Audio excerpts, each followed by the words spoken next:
The college basketball experience preview and picks for Tuesday, November 19th on the Sports Gambling Podcast Network is brought to you by Underdog Fantasy. Sign up with our promo code TCESGPN to get a 50% deposit up to $1,000. That is the promo code TCESGPN. And we're also brought to you by Rebet. Rebet is a new social sports book available in 45 states. Download that Rebet app to use this code SGPN for a 100% deposit match up to $100. That is Rebet.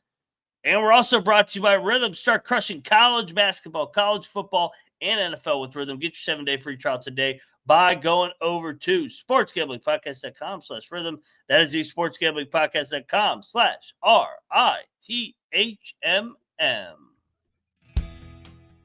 Head coach of the McNeese Cowboys. You're listening to SGPN. Let it ride. Hello, this is Will.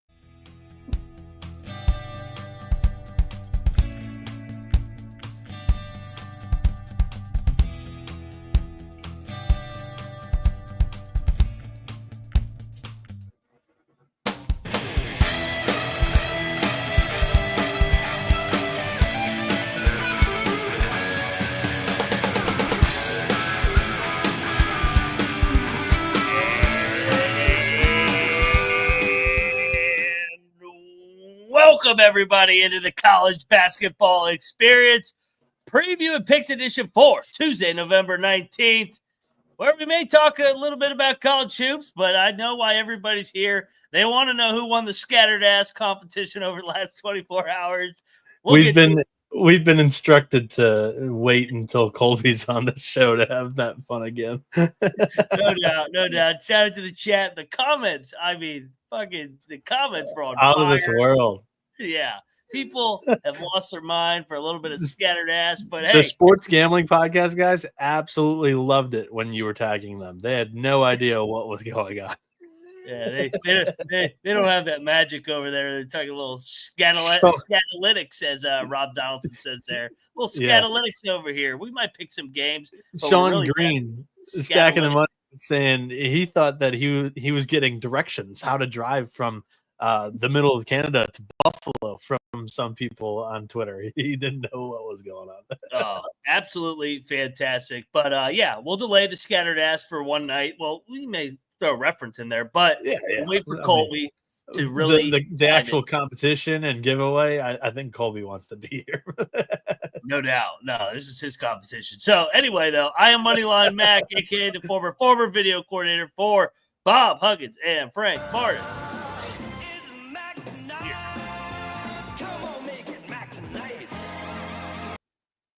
Also known as Mac Tonight over here at the College Experience. Man, what a night in college hoops. Headlined by the Zags, making an absolute statement. But joining me to talk about it all and look at games for tomorrow, you guys know him as well. The window banging, LeBaron driving, drywall hanging, Noah Bieniek, a.k.a. Noah B77. What is up, man? You look better today. You look healthy. Thank you. Feeling a little bit better today. Yeah, there you go. Even did some yard work and, feeling just a little bit better. But I had a good day too. So that also may keep me pepped up. I'm now, doing pretty good for the season overall. My second straight 6-3 night here. Colby didn't send us his record. I don't know what that means, Mac, but how did you have? What kind of day did you have today? I had a slightly winning day, 8-7. So I would assume that Colby probably had a winning day. We were on a lot of the right side or same side, so I think it probably was a winning day across the board. So shout out to that one guy that says he's here to fade. We'll keep on fading. You're fucking living in your fucking mom's basement, broker than hell. Penny pinching bum ass motherfucker. Just kidding. I gotta fill in for Colby. Go after a couple people tonight. I don't want to do him dirty or anything, but I did a quick count. I think he went 6-6 on today's picks page. So he right 7-6. Round up 7-6. Let's go. But Noah, let's dive back. Let's dive into the recap. I will let you lead the way so that we stay somewhat organized. I may jump around too much. So we'll lead it off with your Michigan Wolverines. I know that was the first game. Yeah, first game of the day was the Wolverines. I was ready to throw a remote through the TV screen when we were doing our live show because they were losing to Miami, Ohio in the first half. Turnovers continue to be just a mind-blowing issue with this team, but they play so fast. They're able to, I mean, I don't know what happens in the second half to opponents, but they pull away, and they won this thing 94-67. I would say they could have won by more if they actually just took care of the ball. But I was talking with some buddies, and it's like you would rather have like this is systematic. This is going to happen under May's system. He wants these guys running, and when you've got big 6'10", 2 7-footers running the floor, there's going to be quite a few mistakes. You would just rather them make these mistakes early in the season, and then when they get comfortable fully in the system, they're a little bit smarter. But Danny Wolf continues to just try to be a little bit too extra at the top of the key with a couple of passes that he tries to make. It is what it is. Absolutely love the halftime show that I got between your and my boy John Beeline. Not really your boy, and your boy's more your boy's more Hugs, but West Virginia guy, him and Robbie Hummel, who I absolutely love in the game. So halftime show is great. They dissected basically everything. Like, it's Miami, Ohio. Hopefully it gets cleaned up because that'll kill you in the Big Ten. Mac, I kind of directed everybody to Miami, Ohio last night, and now I'm wearing the Michigan hat just to kind of repay my sorry to the Wolverines. I mean, I would say I don't regret the Miami of Ohio pick. Yeah, it ended up selling in the second half because how many threes did Michigan make in the second half? They didn't fucking miss the whole second half. Michigan was asleep at the wheel. That was the handicap. They woke up in the second half and they probably made like 8 or 9 threes. There were a couple games where the dog literally covered for 35, 36 minutes and they sold at the end. So that's part of gambling is if you got to cover for 35, 36 minutes, I think the handicap was pretty good. Miami of Ohio is not a bad team, but Michigan made 14 threes for the game. 48.5%. I tip my cap. It's going to be hard to cover a bye game if Michigan's going to make 14 threes. But hey, it is what it is. It's crazy. I drag them for the amount of turnovers. They had 18, but they had 23 assists. So it's just insane how fast these guys play, and they've been able to pull away in the second halves for most of it. I know somebody in here was talking about how Michigan's 3-0 ATS. Ironically, I guess they forgot about the Wake Forest. Wake Forest 3-1. Yeah, 3-1. I don't know if good's the word I would use. They're fun. Shut up. They look fine. You could be West Virginia. You could be a lot fucking worse. It's much better than we were last year. I'll say that.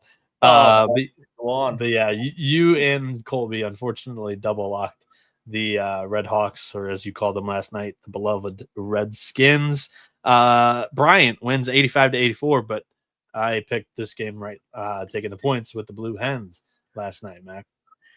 I'll tell you what, I had a winning night. I should have had a hell of a night. I got backdoored left and fucking right. I mean, Bryant was up double digits the whole second half. Shout out to Delaware. They didn't quit. They fight all the way to the end. Bryant gets a second consecutive road win. So a good win for Bryant. But yeah, I mean, laying 2 for me, that's brutal. That they only won by 1 when they led by double digits the whole second half. Yeah. American. I mean, this was a triple lock on last night's show. They lose 80-73. They cover this by almost 10 points against High Point. High Point's a solid team, but like we were saying, just the experience of Americans should be able to keep them in this game. Mag, your thoughts from this matchup here? High Point, I think, was down 2 starters too. So I think you saw the line drop from 16.5 to 14.5. I think it was because High Point was super banged up. Also, American's not a bad team. They got all that experience in the Patriot League.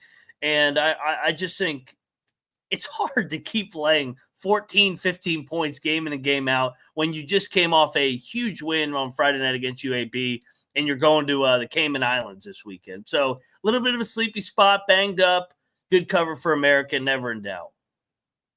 Yeah, Brian C. saying Keza Giffen did not play for High Point there. Pitt's the real deal, eh? 93 to 48. You guys. I did not want to take VMI, but you guys locked it, and I go, all right, I have to. This line kept growing. It just and you guys get to hide over here while I'm the one that everybody tweets at, and I'm like, I didn't even want to fucking lock this game, but you guys did it. I was like, well, fuck, I got FOMO. I don't want to miss out on the party if VMI does cover. So you guys tricked me into it. It was by far my smallest bet of the night. I did not throw much on this because I'm like, VMI, please just cover. But in the back of my mind, I'm like, this could, Dude, Pitt's good on these bye games, man.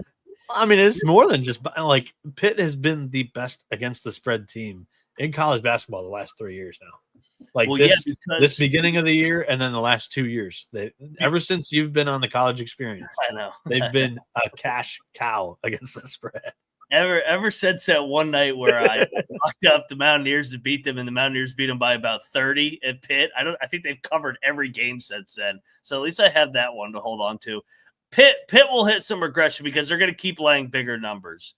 But like you got to think about where they were 2 years ago. They were a laughing stock in college basketball the first 3 or 4 years. Capel was on the hot seat. He was on the hot seat, yeah. And now they've turned it around. They're a good team. I hate to admit it. They're probably going to go to the tournament. Hopefully. I mean, more than a good team, a good program. They've reloaded back-to-back years.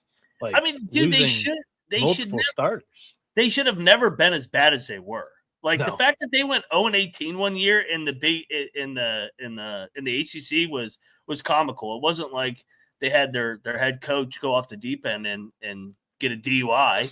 I mean, that's why West Virginia's in the situation they're in. Pitt had no reason. Jamie Dixon left and they just tanked with Stallings, and then it took a minute for Capel to get going. But I mean, they're an ACC top 5, top 6 team. Top 5, they might be. Yeah, they're rolling right now. They look like it for sure.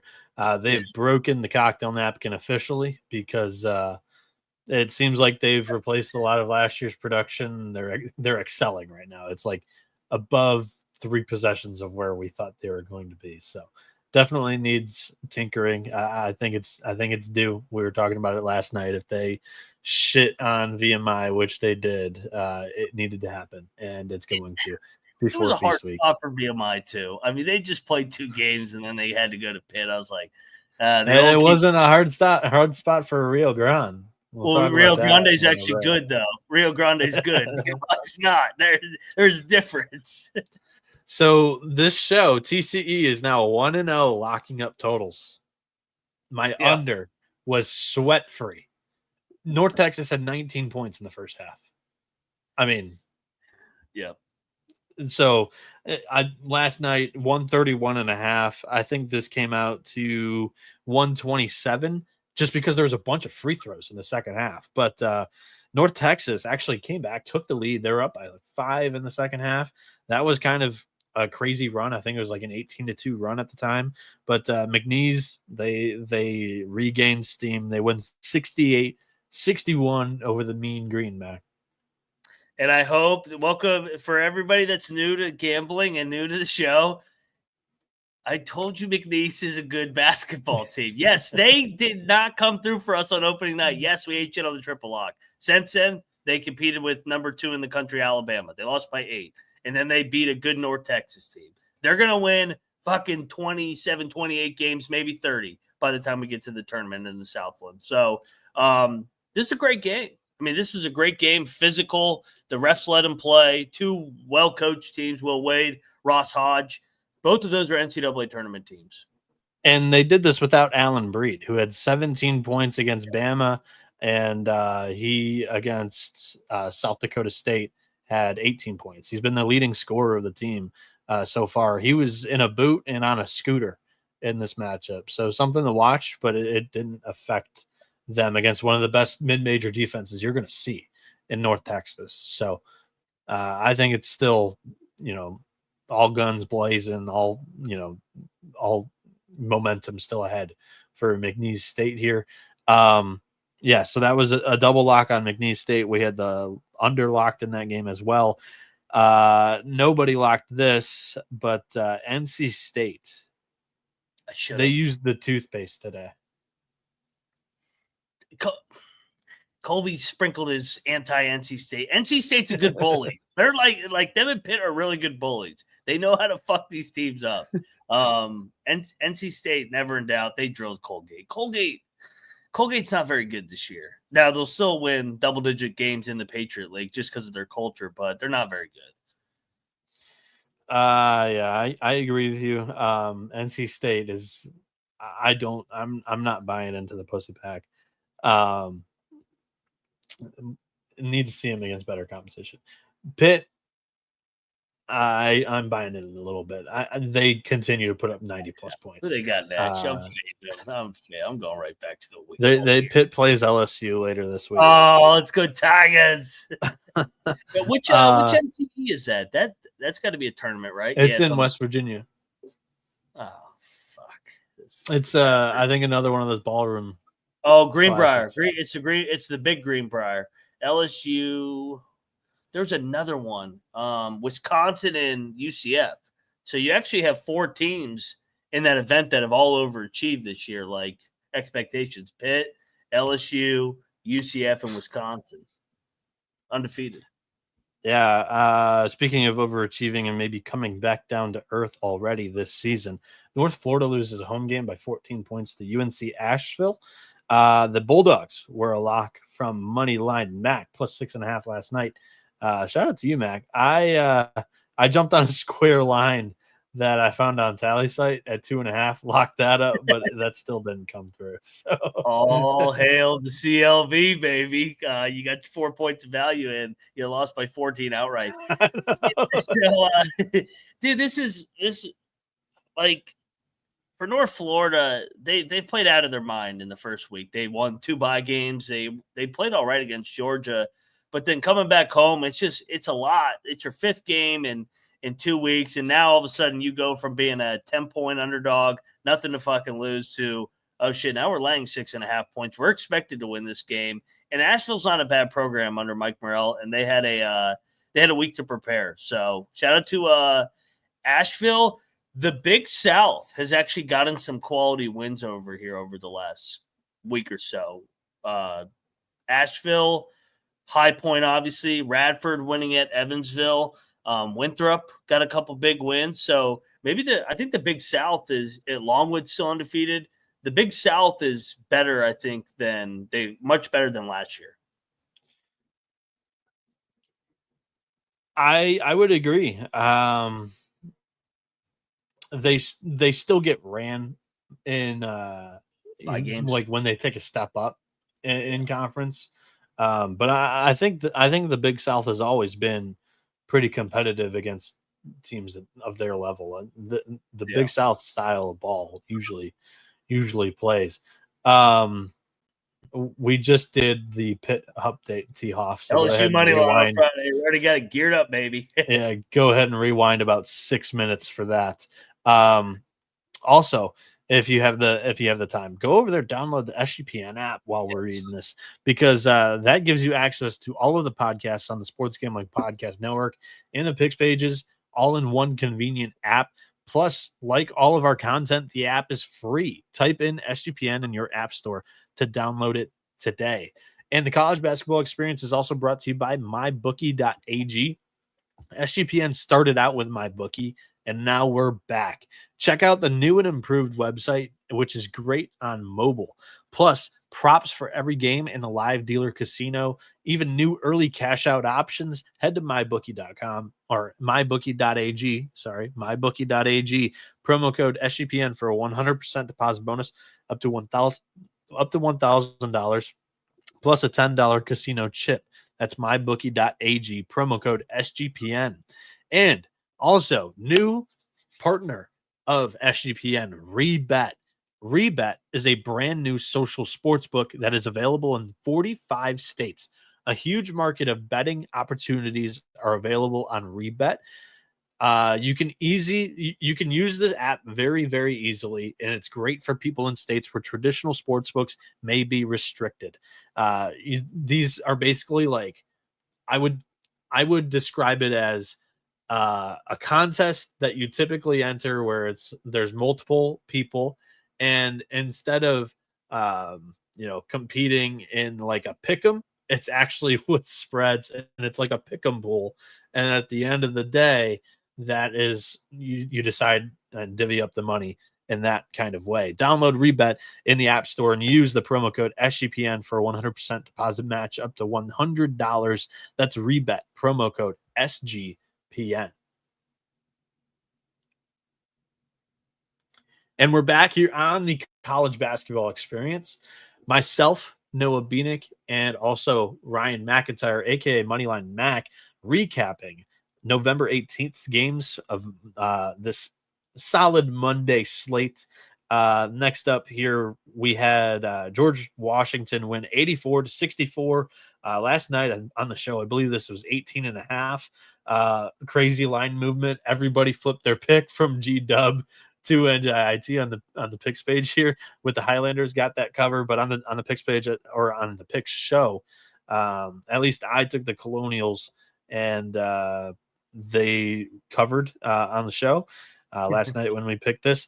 Howard wins 75-70 over Florida Atlantic. Mac, you locked up the Fighting Pit Bulls, and it turns out like the square dog was barking. No Moss, no more FIU. They suck. I mean, they had Howard in a great spot on a back-to-back road spot where they just won the HBCU Classic, and that was like a dump the Gatorade game for Howard, beating Tennessee State. The game went to overtime. It got a lot of publicity, and the FIU still couldn't get over the finish line. Howard was the better team. They led for majority of it. Shout out to them. They won back-to-back road games, obviously. And I think they've won now, 3 in a row, and they head to a neutral site on Sunday. The problem is on KenPom, I can't see what the name of the tournament is, so I just see neutral. But yeah, you can see where Howard. It is if you hover over it. That's a trick. You fucking LeBaron. How did you find that? You just hover over Baltimore. Yeah, good call. That's why that's a super destination. I care about more about the video coordinator, not current. I care more about the destination rather than the opponent or what the tournament's called. Baltimore, I don't know if people are really looking forward to Baltimore as like a southern location or tropical or whatever. I was on the Bison. Colby was on the Bison there.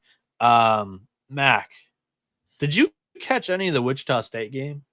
What happened here? How did Monmouth? I didn't see any of this. So Monmouth, I saw a little bit. I saw the second half. Monmouth is young, and I think that they're getting a lot better under King Rice. This happened 2 years ago too. It's just whenever they flip the switch, it's like, okay, let's go. And then they've killed their metrics up to that point, and they start to become a team that you can really, really back. Yeah. I mean, sleepy spot for Wichita, having the event in Kansas City on deck and then coming off Northern Iowa. And then you got Monmouth just sandwiched in there. So you give them credit for winning. I mean, winning a shitty game for you is better than losing and being on John Rothstein's Twitter that you dropped the pie game, the whatever he says after that. But epitome of brutality. Epitome of brutality. You give Monmouth's getting better. A team that we should watch come league play. That the average person might see that they're 2-10, but they're a lot better than their 2-10 record. Mike asks, for those on the East Coast, how do you get the Mountain West Network? Look it up online. And you just go to the website and it's free. So whether you have like a smart stick on your TV or a smart TV or whatever, just go to your internet, look up Mountain West Network, and it's free to stream. What are you gonna say, Matt? Yeah, I was gonna say you can get it on the TV too. The app. there's so many fucking apps now. It I know. Sucks. There needs to be a little bit of a revolt back to cable. I can't believe I'm saying it, but we're going in a dangerous route that me and you could talk about this for a long while on the show, too long. But I think we need to get back to everything on cable and more of CW and less of Flow Sports. Oh, that was awful. Or there's a game on Thursday morning on Baller TV. What the fuck is that? That's great. What the fuck is that? There's going to be a couple of those with the MTEs, so just be prepared. Southeast Louisiana, they win this thing. Were we picking this when they were a dog last night? Because they went outright 70-67. They also covered the 1, which everybody on the picks page had -1. But I think I had them -1.5 from last night. Either way, they covered pretty much every line that I saw. Yeah, a little bit closer than I actually thought it was going to be, but the Lions and your boy Kiefer get it done. Big win. That I know Monroe's not very good, but that's an in-state game. Monroe versus Southeast Louisiana. They're a Sun Belt team. Southland teams, that's a little bit of a step up to be a Sun Belt team. So good win, get to 2-2.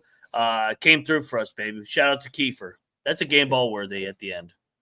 I'm aware, Mason. I had a college roommate that knew of every knockoff stream that had almost everything. So whether it be there was one that was specific to MLB, which was the best.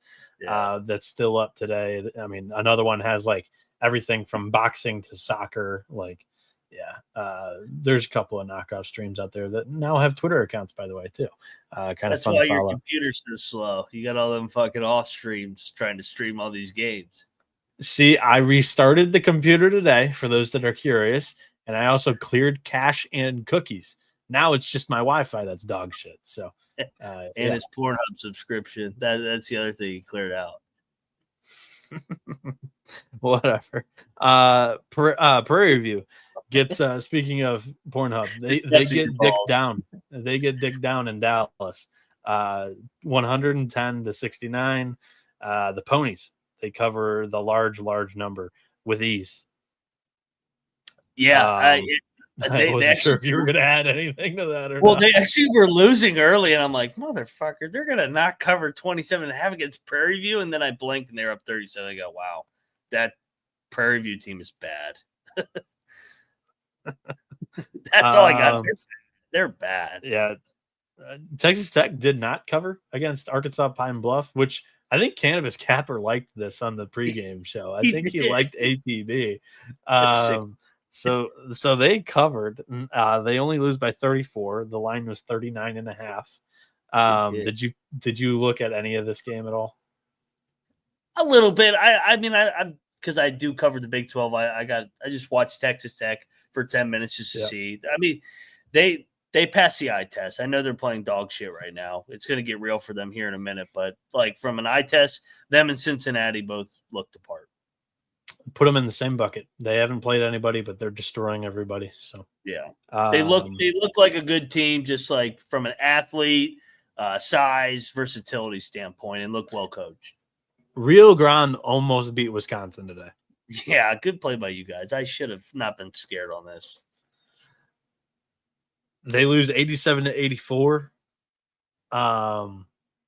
Again, Wisconsin putting up 87 points is the most mind-blowing thing about this game. What is going on?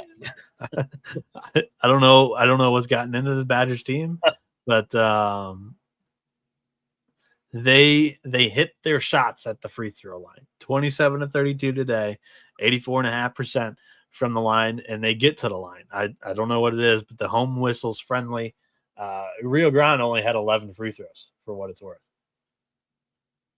Yeah, is Rio Grande the most improved team in the country? I mean, they're kind of good this year.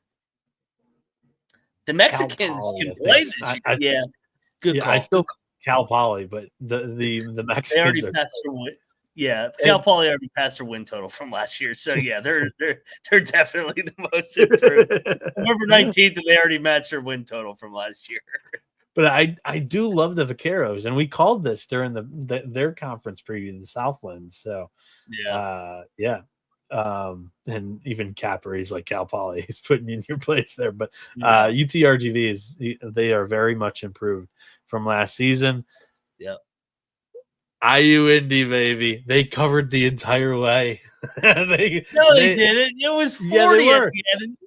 No, it was not 40. Like Iowa State didn't score for the final minute of the game. It could have been 40, but it was not.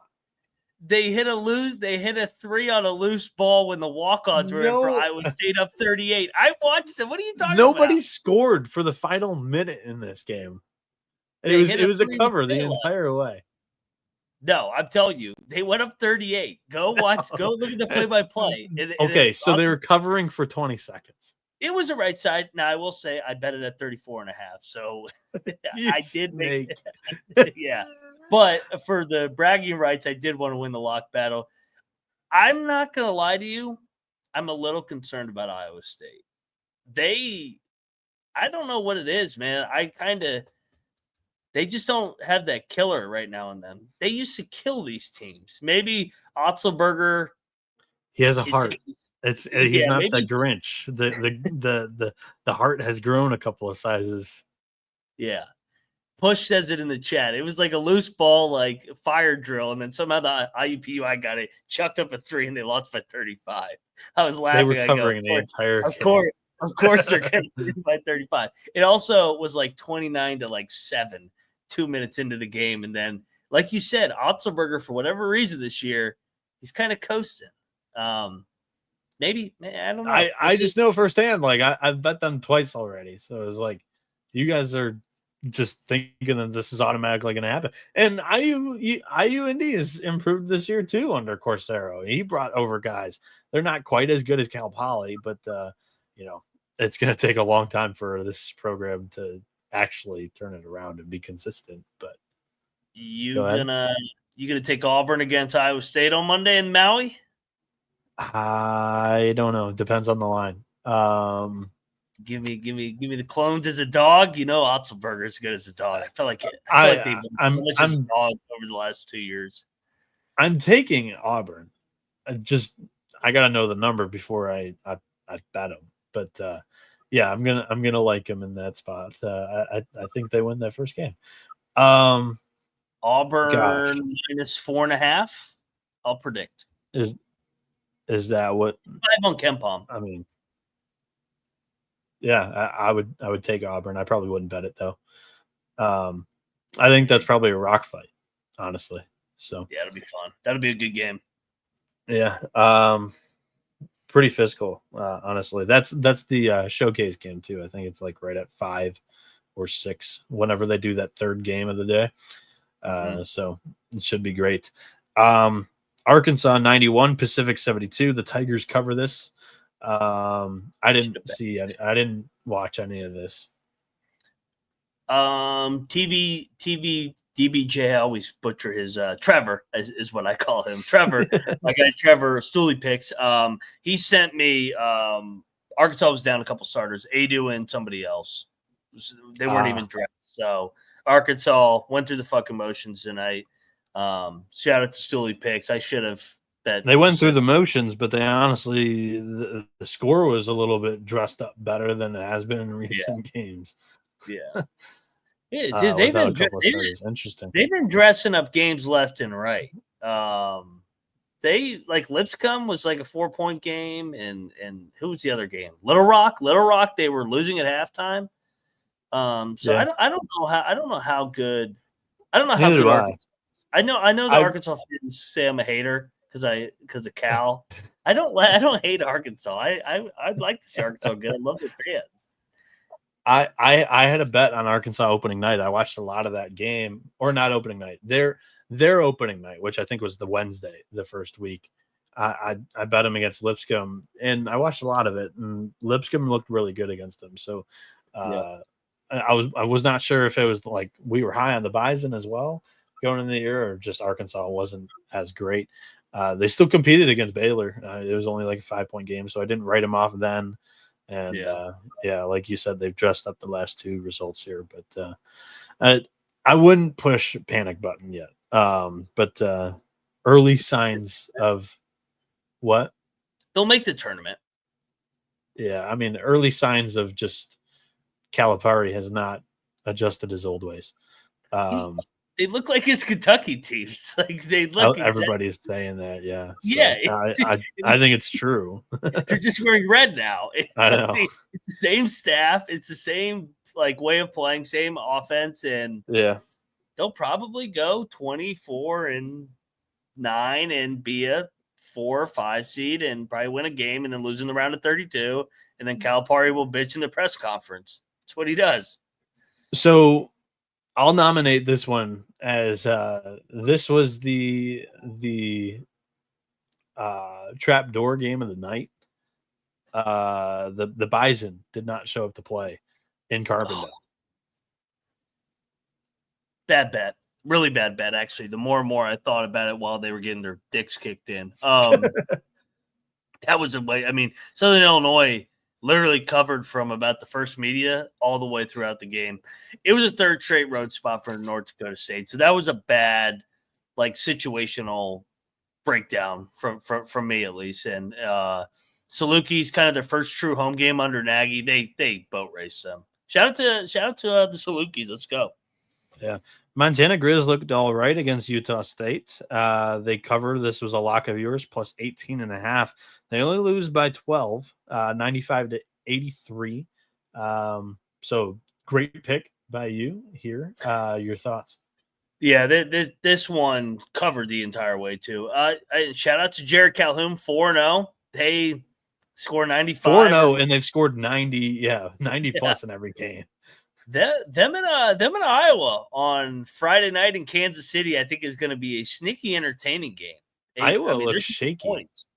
Iowa doesn't look tremendous so far. There will be a lot of white guys on that floor. I can tell you that.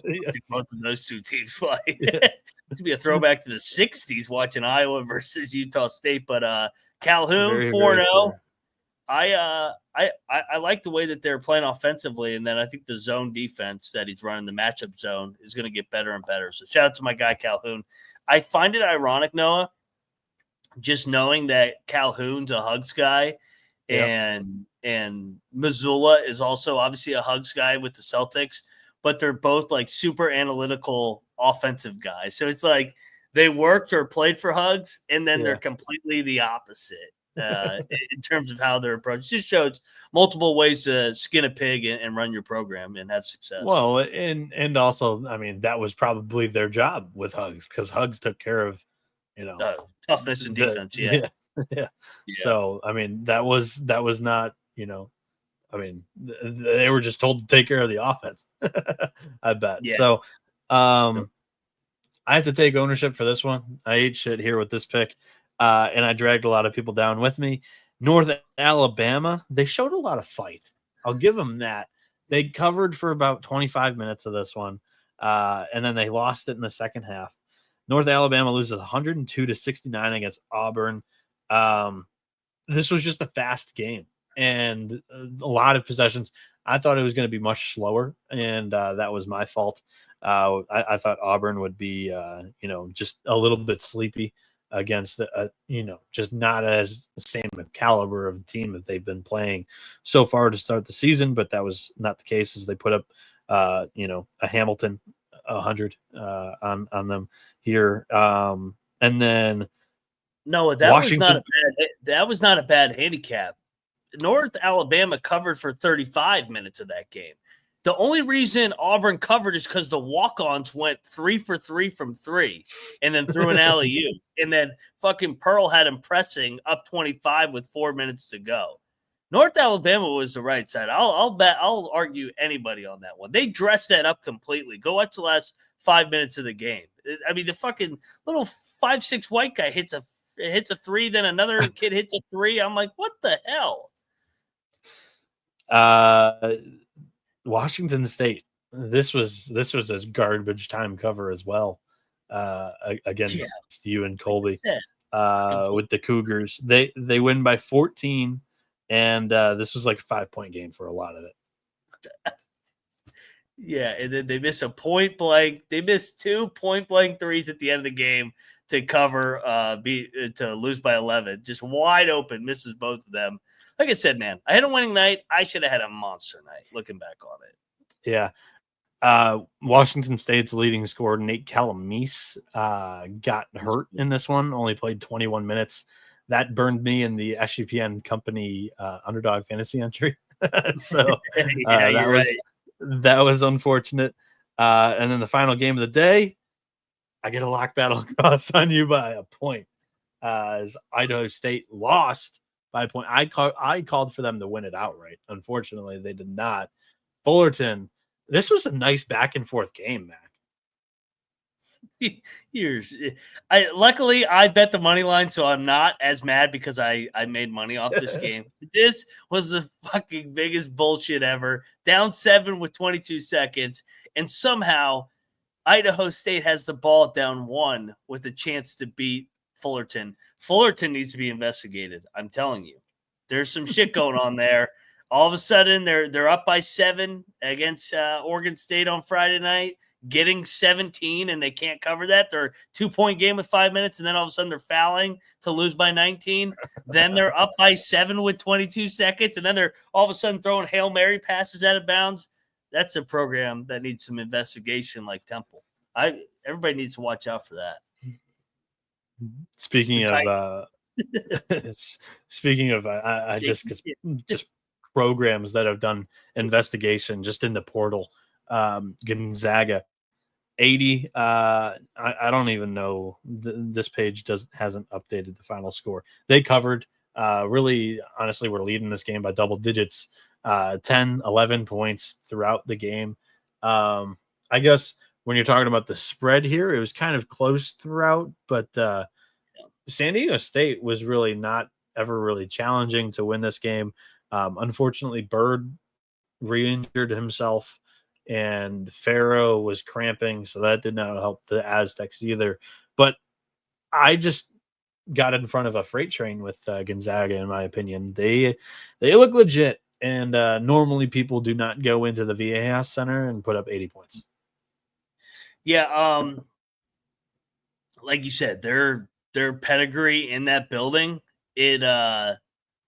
like that they've been so good, and they were getting double digits. I'm going to take that every time. I don't care if they're playing the Boston Celtics in that building. San Diego State is electric, getting double digits.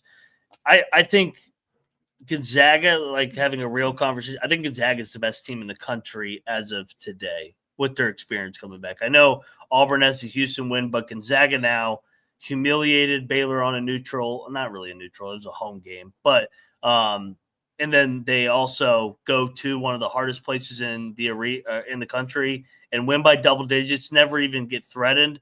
They're huge. They can score inside, they can score outside, and they have one of the best coaches in college basketball. So as of right now, I know I had Auburn ranked number 1 in my Moneyline Mac Top 25. If I had to do it right now, Gonzaga would leapfrog Auburn for the number 1 spot.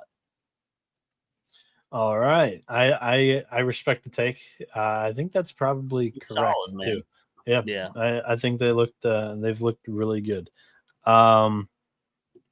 Game balls. Mac, you go ahead and lead us off. Game ball number 1. Let's go. Let's just stay at Gonzaga. I know San Diego State's young, but it's still a fucking tough place to win at. So they controlled it from the get-go, and Mark Few and company, they got a ball club this year. Gonzaga game ball. Yeah, Canes. I actually missed bringing this up in the rundown. Yeah, that's shit ass. 119 to 19.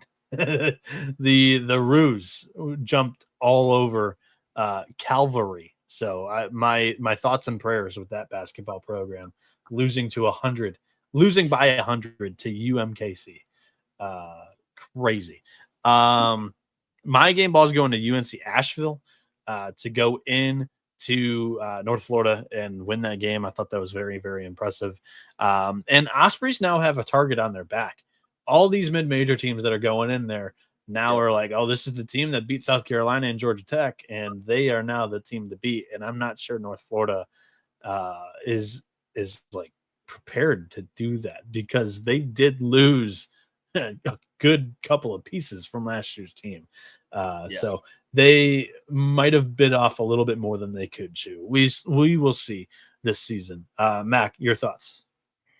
I think that's a great point. It's hard being the hunted when you're used to being the hunter, when you got to transition into that role. McNeese, we let him off. Will Wade on the show with our station identification. Shout out to our guy Will Wade.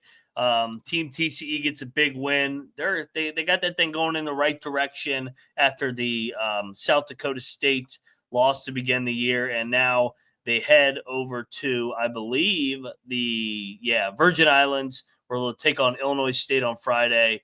I think McNeese is absolutely rolling once again. Let's go Cowboys. Alrighty, I like that pick. I will give a game ball to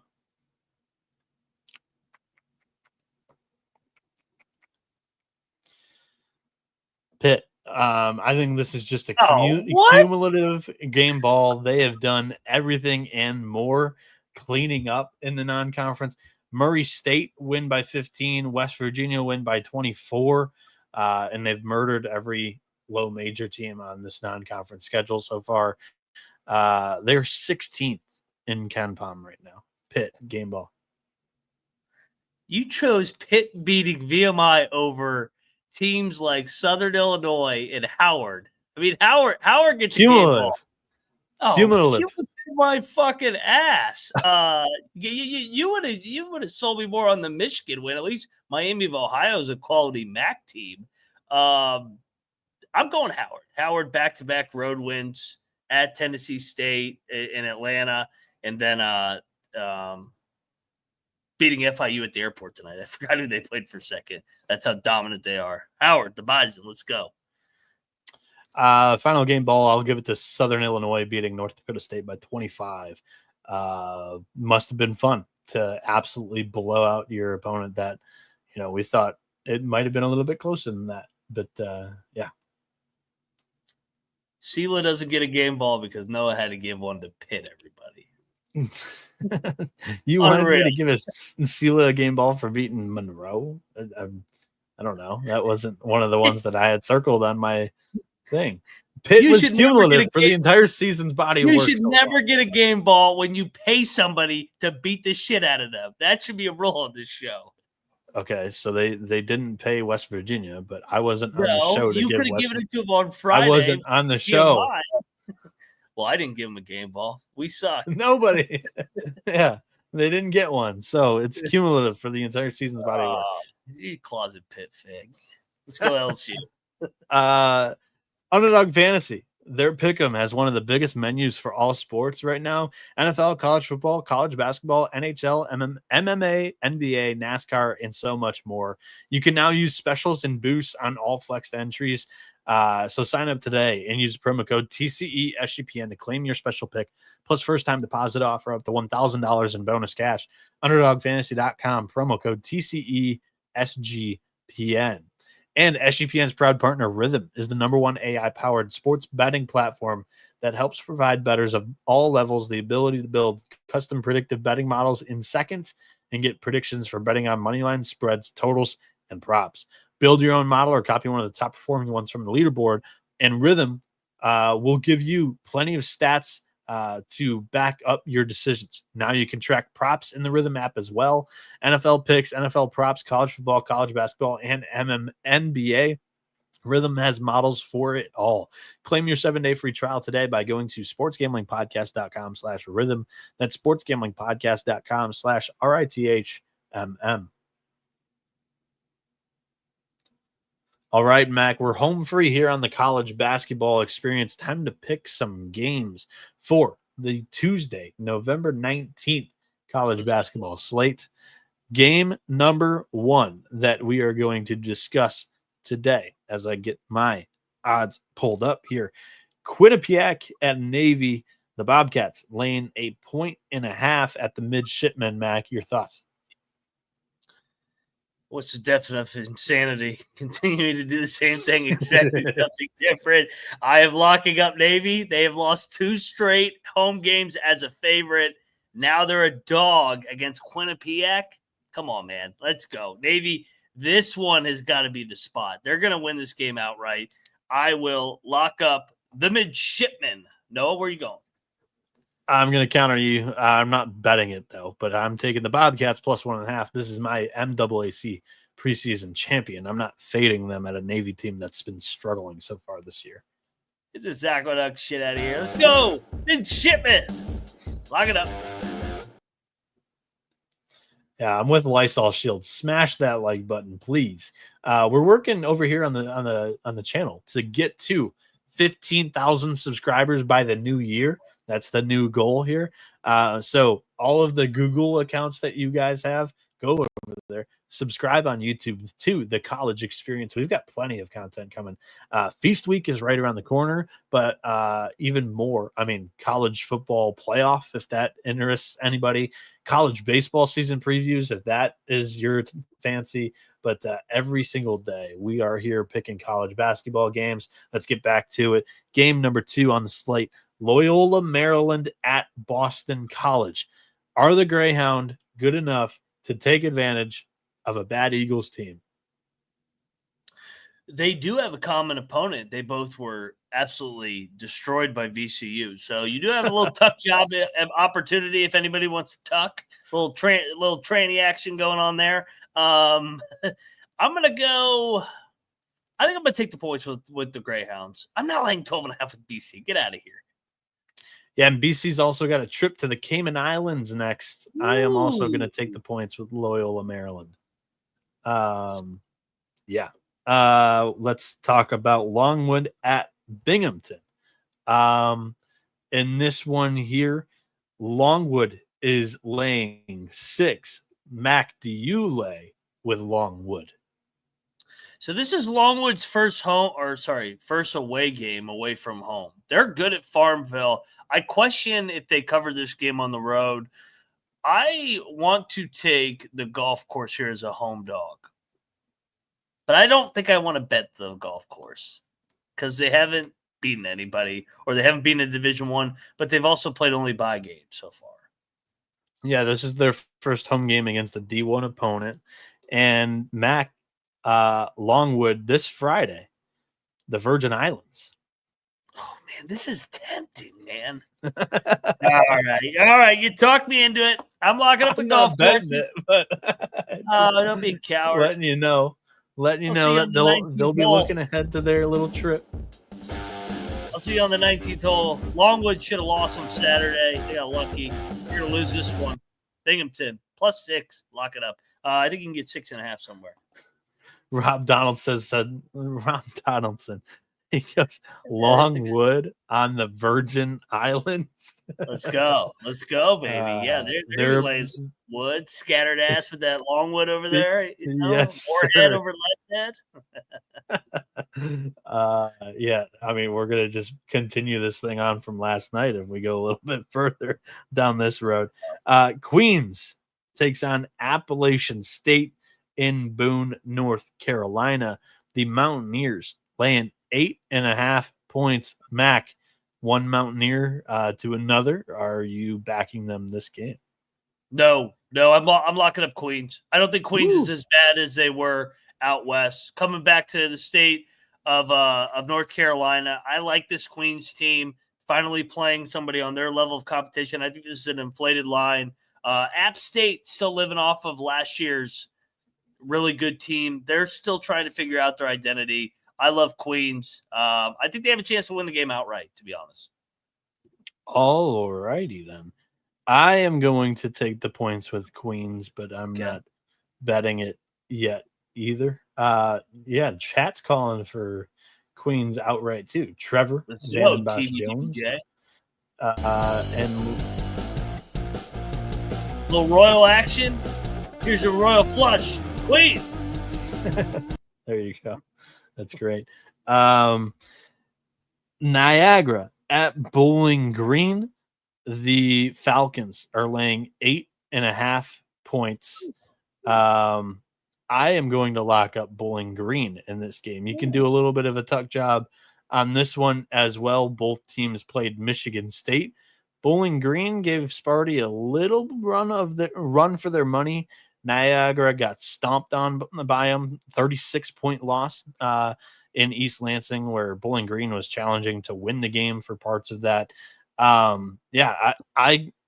just hope that they're not too physically worn down from Sparty being you typical lean on you type of team and take over in the second half. But I'm riding the Todd Simon program. I've bet them a couple of times this season already. Bowling Green is my first bet of the day. -9.5. Did that just change? Yeah. You worried that's a tad too high? No. Cocktail Napkins got them laying 11. Okay. I'm gonna take the points just because I like to fade the teams that like have a little bit of deflating that they didn't get the bye game done. They should have wanted Sparty, or they were right there. They were the better team. Give me a Niagara and the points here. I don't think I'm gonna bet it though. This line, this line just moved pretty much across the board while we were doing the show, unfortunately. So I'll settle on 9.5. I still like the spot. Bowling Green is my first lock of the day. The next game on our slate, Mac. Oh God, another Big 5 game for Villanova here. Does this team care to beat their little brothers? Like, all these Philly teams, they get up for one game on the schedule each season, and it's Villanova. They circle this thing in the Big 5, and they want to beat Villanova. Villanova has struggled to guard the 3-ball this season. They are laying 14.5 points. No team in the top 10 conferences power rated by KenPom, because that's the only thing that I've gone through and adjusted on the cocktail napkin in the last couple of days. No team has suffered more of a decrease in power rating since the beginning of the season than Villanova. And it's totally understandable because this team blows right now. Mac, what are you doing in this game? That's a good question. I think I'm taking Penn. I'm not laying that big a number with Villanova. I think Lysol Shield says it's not enough. He's laying alt line -22 with the Wildcats. Penn beat him last year outright. So did St. Joe's. St. Joe's beat him again this year. I feel like Penn's going to beat him. I wouldn't be surprised. I mean, who's Villanova to lay anything? They suck. Are they really going to play for him? I don't think so. I have no idea. I'm taking the points because Villanova hasn't shown me a sign of a pulse yet this season. So, and puts, yes, we are talking about tomorrow's college basketball games. Welcome to the show, brother. The college basketball experience here. We're every night talking college basketball picks against the spread and on the money lines. I'm going to take the Quakers in that one. Cocktail Napkin, for what it's worth, has Villanova -16, but I cannot take the Wildcats with any sort of faith right now during the season. Hofstra at Florida State, really interesting game here, Mac. Florida State, the Seminoles laying 7.5 points here at home. What are you going to do here? I will lock up the Seminoles. Hofstra, third straight road game. They had a hell of a week. Team of the week in the CAA. You know my strategy. Whoever I give the team of the week to, they're on fade the next game. Florida State coming off the Florida loss. I actually think Florida State's been all right this year. So I think they pull away late and they win by double digits. Just a fade of the travel spot here, beating UMass, beating Seton Hall last week. Great spot for the Seminoles to blow this thing open. I see where you're going with this one. But I'm going to take the points with Hofstra. I like the experience that they have. Sorry. I like the experience that Hofstra has, and I like what they've got going right now. Beat Seton Hall, beat UMass. I think this is just a sign of a good team. Stefan Cunningham, he asked if the cocktail napkin is Rhythm. Rhythm's a new sponsor to the show this season. For those that have been around since 2 years ago, cocktail napkin established in 2022. Hofstra money line from Brian C. He says you heard it here first. Speedy got them playing.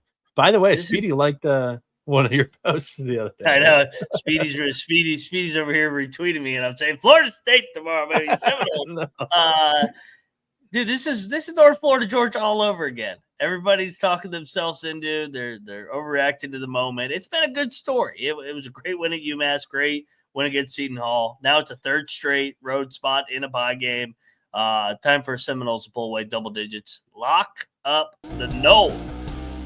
Who are the Seminoles? Next up. All right. Yeah, let's have some fun. This beat is sick. I want to take a ride in this little brother angle on Northern Kentucky against Cincinnati. I'm going to take the 14 points right now that you can get with the Norse against Cincinnati. Somehow, Northern Kentucky, NKU, is hosting this little MTE. They threw Nicholls State in it as well alongside Cincinnati, and NKU gets to host the Bearcats. This has been like their big home game in the non-conference that they've circled. I think that they don't win it.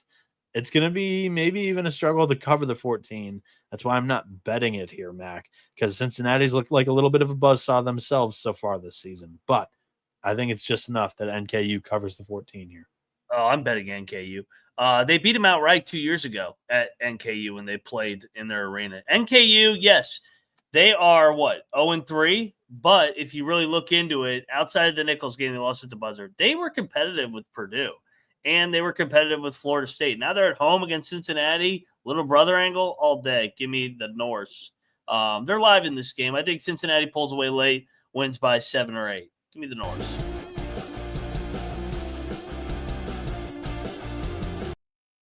Let's go. Oh, there we go. Welcome, Puts. Glad to have you in here. He says, love early looks. Every single night, Puts, hit that subscribe button. We're looking to get 15K before New Year's here. Skillings is out for a couple of weeks, I heard. Dan Skillings for Cincinnati. Yeah, so that is something that I read on Twitter, I do believe. So just taking the points there. Let's talk about Lipscomb at Kentucky. The Wildcats laying 21 points, Mac. It seems like a lot. So how much better is Kentucky than Arkansas this year?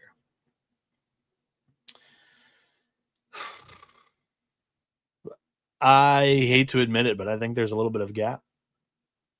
Like 7-8 points better, or 3 or 4 points better? I would say 3 or 4. Okay, so on opening night, they were getting 14, now they're getting 21.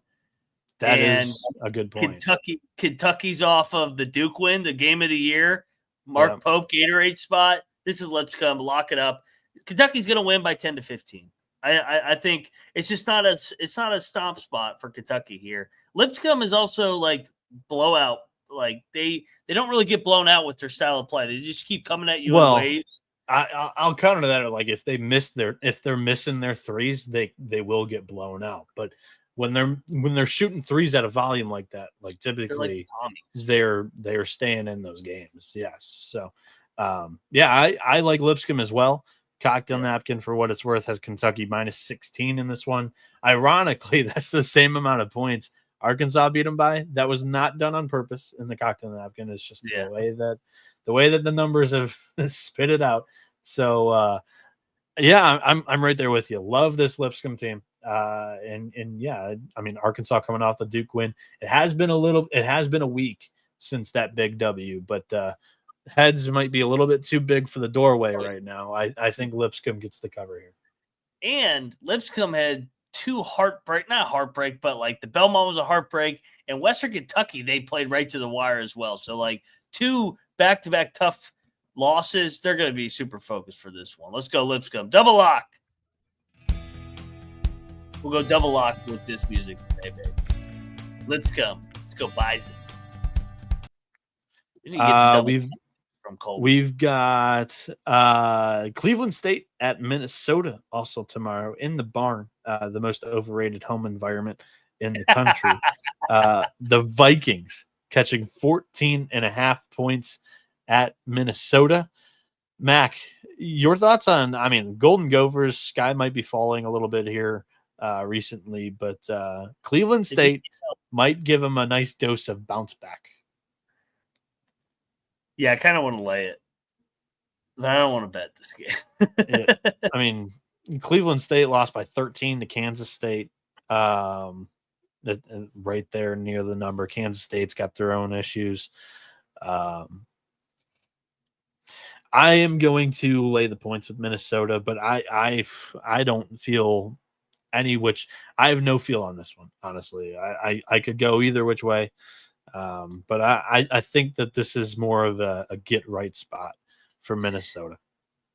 The more and more I'm looking at, is Cleveland State kind of just a brand name still from a couple years ago with Dennis Gates? They're not good. It's tough to judge their body of work from this particular season, but I don't believe I had them, rated too highly coming into the year. I thought there were a couple other programs that were better than them in the Horizon League in the preseason. They had a couple of transfers that are starting for them this year, new point guard. So I don't know. I'm not too high on Cleveland State. I do respect them, but I'm going to take Minnesota. I'll take. I'm going to take. I'll play with Minnesota. My fault. I didn't mute myself there. Let's go to North Dakota at Notre Dame. The Fighting Irish laying 19, Mac. Should we lock North Dakota? I like Notre Dame. I'm going to keep riding this wave. They're off the sports show win. It's not a big win. I don't think Georgetown's like the get up and go beat Georgetown win. I know Shrewsbury was in the running for the Hoyas job, but I don't think it's anything more than that. I like the Hawks. This is a fringe lock. Check the picks page. It's too many points for Notre. Whatever. I'm going to lay the points with Notre Dame. You say it's too many points, but they covered this number against Georgetown. Yeah, exactly. So they're due for a little bit of regression. They got a big one against Elon coming up too. Elon's a big game. Well, it actually is because Elon's coach, his name is escaping me, but he went to Notre Dame. Billy Taylor, yeah.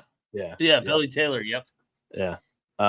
So it does mean a little bit. Game for Billy Taylor. I get what you're saying. Sure. Sandwich game, whatever. SIU Edwardsville at Green Bay. The Phoenix laying 2 points here, Mac. I have no idea what Doug Gottlieb's team is going to give me on a day-to-day basis. They show up for the big teams, but they also got shit on by our Tommies 90-76 the other night when they were hosting. It's their second home game of the season after that St. Thomas blowout loss. But SIUE has been pretty good this season too, Mac. I think I'm going to lock Green Bay. I love Edwardsville. I love what they did, but this is their fourth game in how many days now? 8? Fourth game in 8 days. Fourth road game. Green Bay's actually not say bad. Third game in 4 days. Third game in 5 days, whatever that math is. They're 4 straight road games. That's a better sell. Road game. True. Yeah. They've been on the road. I'm going to lock Green Bay. I'm not a big Gottlieb guy, but they actually got some dudes on that team. They did a good job. They've got some players. Yeah, so give me the Phoenix. Good spot here. I don't think they drop another home game. The Phoenix will rise. I am going to take the Cougars. Battle? Cocktail Napkin has this one much higher than I feel comfortable saying on the stream. This is just it doesn't like Green Bay this year. But I've watched Green Bay a couple of times now. They pass the eye test a little bit more than the Cocktail Napkin gives them respect for. So I'm not going to bet the Cougars here. We'll see what Green Bay does in their second home game. But I think the wrong team's favored. I think SIU UE wins this game. Mac, are we calling them East Texas A&M or are we calling them Texas A&M Commerce? Whatever their name is, they are going to get it absolutely stripped off by UConn in whichever way sort of fashion, because UConn is laying 37.5. It's a matter of, if and will, because I think UConn's going to be able to stretch this thing out to 37.5. Is just, are you willing to lay the 37.5 and bet it against Commerce? I think I'm going to take Commerce. They got Maui on deck. I think they win by 33.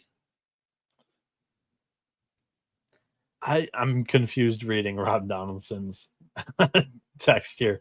Are you saying that, Rob, Commerce is the best team they faced?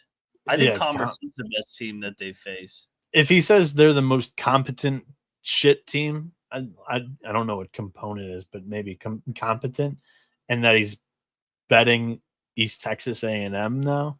I see his angle. I mean, if this gets above 40, I'll bet Commerce.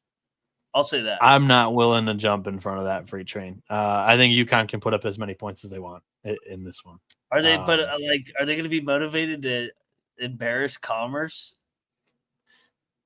They were motivated to embarrass whatever and any team in the NCAA tournament by 50 points every single game. So have they won by 40 yet? Yeah, they won one game by 40 plus. I'll wait for 40. If it gets over 40, I'm gonna lay it for the show. Milwaukee at Duquesne. The Dukes are somehow laying 5.5 points here. I don't know how you can feel comfortable laying points with Duquesne, but Milwaukee has not looked as good as we had kind of thought they were going to coming into the season. Mac, your thoughts here? I'm going back to the well. Another insanity play. I refuse to. I refuse to believe Milwaukee's this bad. I have a big coaching advantage here. Bart Lundy's a really good coach versus a first-year head coach. Give me Milwaukee third to snap their 2-game losing streak. They're going to win outright at Duquesne. Let's go. I like the pick. I'm taking the points as well here. All right. Solo, give me the Panthers. Milwaukee. Troy at West Virginia tomorrow. The Trojans are laying 13.5. Mac, this is a tough travel spot for Troy after coming back from Eugene, Oregon earlier this weekend. A lot of points on the road. West Georgia, have they played a home game yet this season? I thought you said West Virginia. I was like, West Virginia doesn't play tomorrow. I don't want to talk about West Virginia. Did I say West Virginia? I thought you said – maybe I misheard you and you said Georgia. This is West Georgia's first home game as a Division I team. I think this is law. We have to bet this. I like the travel spot. I like the moment, like the get up spot for West Georgia here. The Wolves, I think they get on the board. ATS, they cover here. I think they've covered once. I think they covered the Tennessee Tech game, but they're live to win this game. I'm not going to call for it, but they're live to win it. I agree. I like taking the team in their first ever Division I home game. And Troy, I mean, goddamn, they've been on the road for a minute now. They played at Oregon, like you said. They were at Arkansas. Before that, I know that's not a far travel spot, but still. And they were at New Orleans. This is a fourth straight road game. Lang 13.5. Let's go. Double lock on double lock. The West Georgia Wolves. Forgot their mascot. I like Yang. Let's go. I mean, I think people would forgive you. They're still new to the D1. Only played 4 games. But yeah, the West Georgia Wolves, welcome to Division I. I think they're live to win it. I don't know if they do. Troy's a very, very good team. But too many points. Too many Lock points. Dartmouth at Marist. Is this enough points against Dartmouth? The question about Marist is like, offensively, they're not very efficient. They can get the job done on the defensive side. How many points Dartmouth is going to put up? Not very many. So is Marist going to be able to cover if they put up like 60 or whatever? My thoughts, Mac, I'm going to lay the points with Marist. I think this is a low-scoring game, and the Red Foxes get it done by double digits. Yeah, I think I probably will lay with Marist. Dartmouth is just kind of – they are off a 30-point beatdown, but they're also off an Albany loss too. They're just not very good. I'll lay with Marist. No. I've actually been somewhat impressed in that they're competent. Let's go, Marist. Is Marist really this good, says Lysol Shields. I am not like buying into Marist long term here. They did lose by 13 to Harvard, who's not looking too well to start the season. But Marist has had a very good defense in that program for a couple of years now. And that's always going to travel. And even here at home, they're going to play up, I think. And Dartmouth is just not capable of covering this number yet this season. Hampton at UMBC. Mac, this also like screams to me like this is not enough points. What are you seeing the number at? UMBC -7. Yeah, I don't have a feel on Hampton. I like Hampton. I like the coaching hire. I think he's going to be good long term. But was it a kitchen sink game against Norfolk State on Saturday? We know how much that game means to that region with Norfolk and Hampton being right there.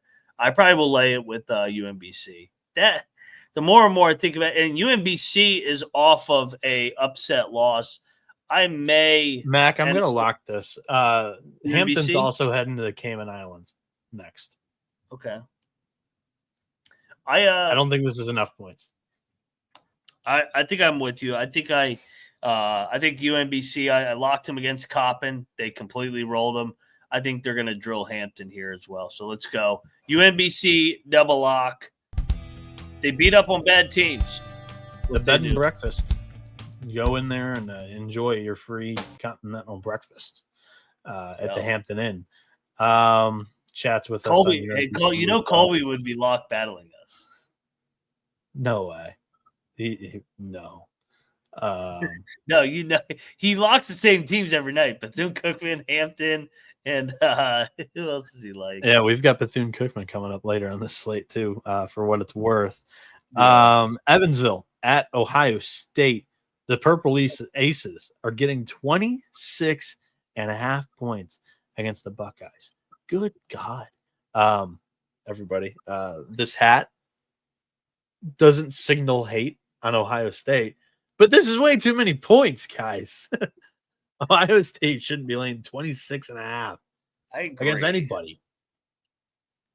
I'm not betting Evansville, though. They have sold in 3 straight away games in the second half. I'll take Evansville, but I'm not betting them. You locking it? I'm also taking Evansville. Cocktail Napkin has it 21.5. It's 2 possessions. Yeah, it is. You're locking it. Come on. I want to, but I think Ohio State coming off the loss, they might be pissed. So that's the only reason that's going to keep me Gardner Webb You're wearing a Michigan hat. You got 2 possessions of value against Ohio State. Michigan, Ohio State's next weekend. You're supposed to be in fuck Ohio State mode. You should be locking this. I want to, but I don't know peer if pressure. Give in. Come on, give in. Let's go. No, Give the Gardner people what Webb they want. at Charlotte. The 49ers just fired their football coach, Biff Poggi, who also Biff Poggi was a O-line coach for the Michigan Wolverines. And he got fired mid-season by Charlotte. The Fighting Clits.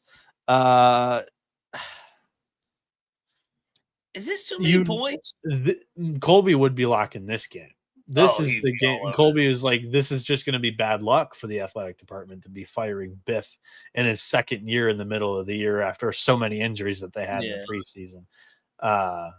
Do it for Biff, and not really do it for Biff, but like it's the curse of Biff. So I'm going to take the points with Gardner Webb here against Charlotte. Mac, your thoughts? So a little bit of a tranny tuck job here. Charlotte was laying 12.5 against Presbyterian. I think Gardner Webb is much better than Presbyterian. I think Gardner Webb's competent. You gave Pitt the national championship. They lost by 18 there. They beat North Carolina Central on the road. They actually looked all right at Tennessee, who always drills teams in the bye games. The Big South has been better than we have expected and talked about. There goes my light. I'm going to lock up Gardner Webb here in a little brother in-state battle here. Give me Gardner Webb. Lock it up, baby. G-Webb. All right. Rob Donaldson says Bulldogs money line. Lock it up. Running Bulldogs. It's fucking light. Break down the next game. Great game you left me to break down here. Wagner at BU. The Terriers are laying 5 points. The cocktail napkin has them laying 4. Boston is, I think, better than their record shows. They're currently 1-3, but they played UCLA. They got destroyed by them. They lost to San Diego, which is a bad loss, but that was on the road, tough travel across the entire country. And Northeastern's looked all right. They destroyed Dartmouth. I think this is another game where Boston's going to be able to flex on their opponent a little bit here. I'll lay the points with the Terriers against Wagner. Mac Wagner last game, 28 points. St. John's, 45 points. They scored 94 against Menor, so you at least see some pulse on the offense, but 52 points against Rutgers. They haven't set themselves up for offensive success, I'll say, because all 3 of those D1 teams are really good defensively. But I like Boston enough this season to lay the points in this matchup. The only thing I don't like is Boston is off of they're off a blowout win. So and Wagner got humiliated on national TV. I actually think I'm going to take Wagner, but I don't want to bet this one. I think it should be a close game. Florida Agricultural and Mechanical takes on Florida University. Mac, this is 35-point line. FAMU has been brutal in recent seasons. Florida has no look ahead. I mean, they crushed Jacksonville by 21. They beat South Florida by 15, Grambling by 24. Can they beat a team by 35 points? I don't know. I love this Florida team this year for what it's worth, but it seems like too many points, dude. Yeah, it seems like a lot of points. But then they drill teams. They're Florida's kind of turning into an auto take in this situation, like in these bye games. Because they play an up-tempo style where they play a lot of possessions, like Auburn. Yeah, you're right. I'll lay but it. I'll lay it. These I don't SEC teams are corrupt. They're fucking into. They're manipulating the net, Noah. That's what too they're many doing. points for me. Too many points. If anything, 11. I like the team total for Florida look that Trevor's saying in the YouTube chat. That would be the only thing that I would advise anybody to do in this one.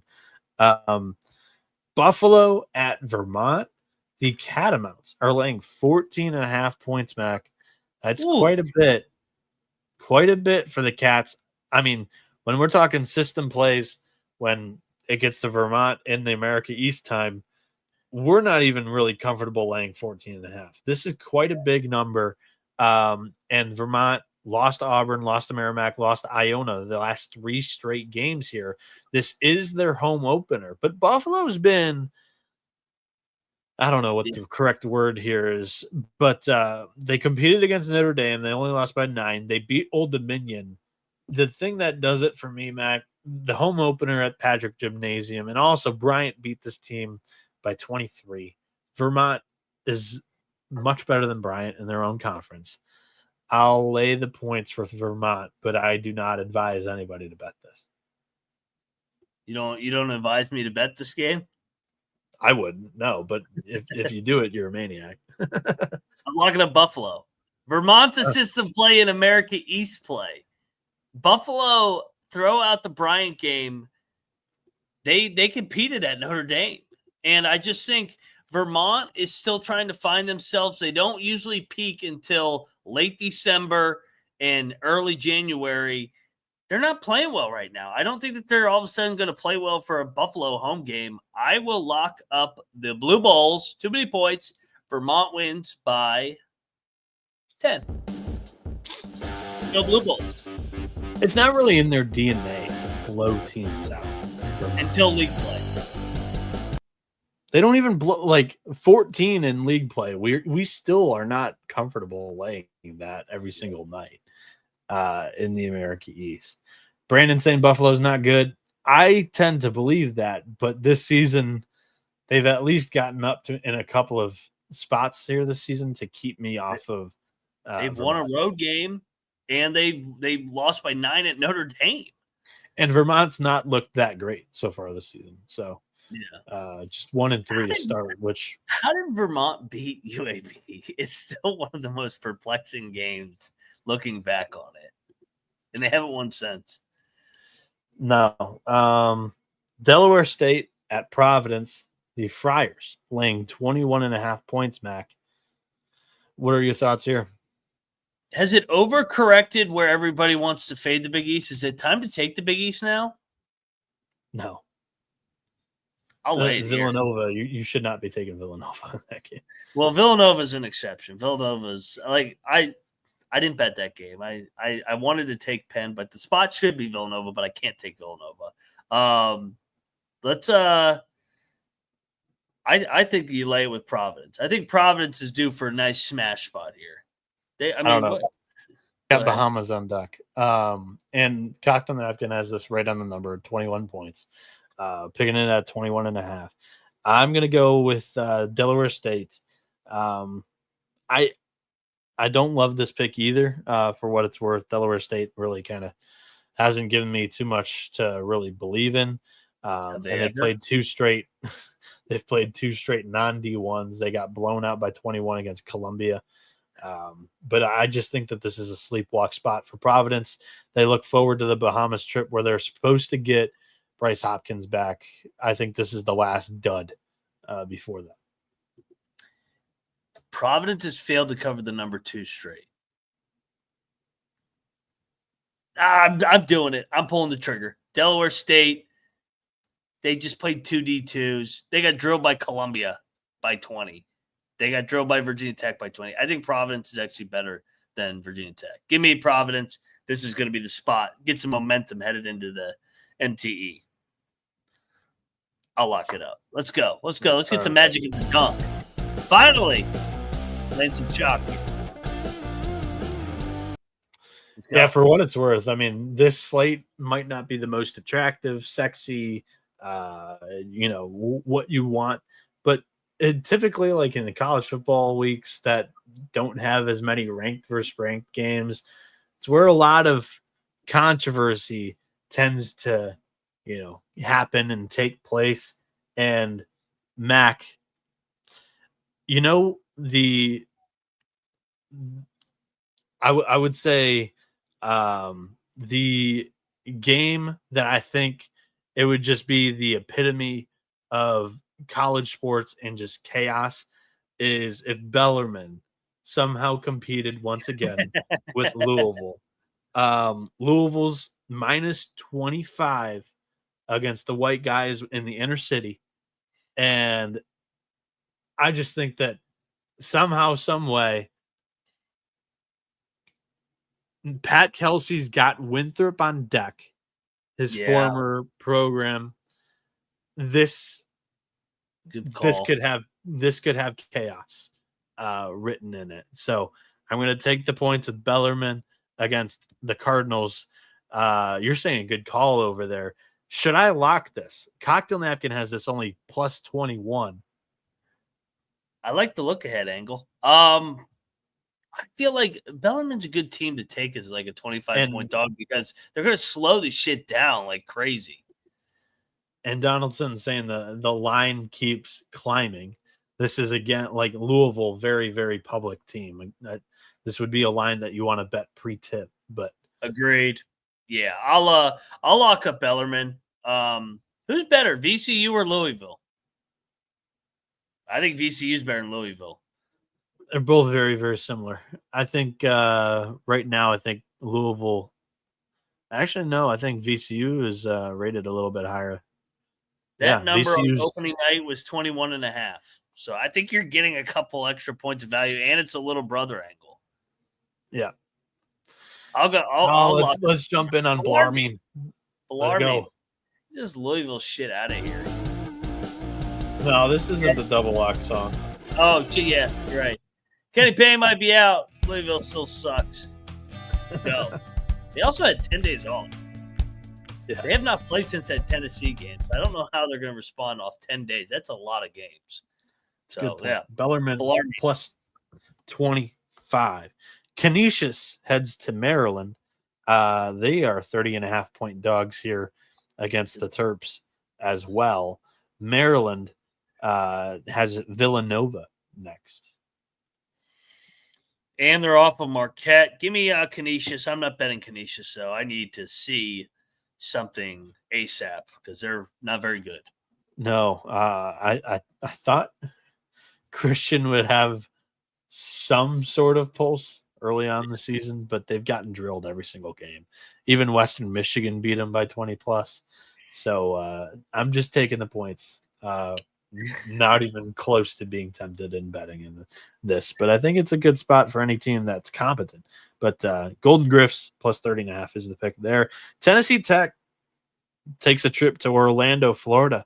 UCF is laying 25.5. Mac, you're Mr. Big 12. What are your thoughts here? This is too much.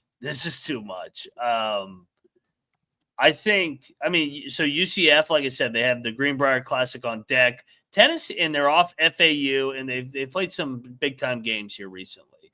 You look on the other end, they're still banged up as well, UCF. They go through the motions, I think.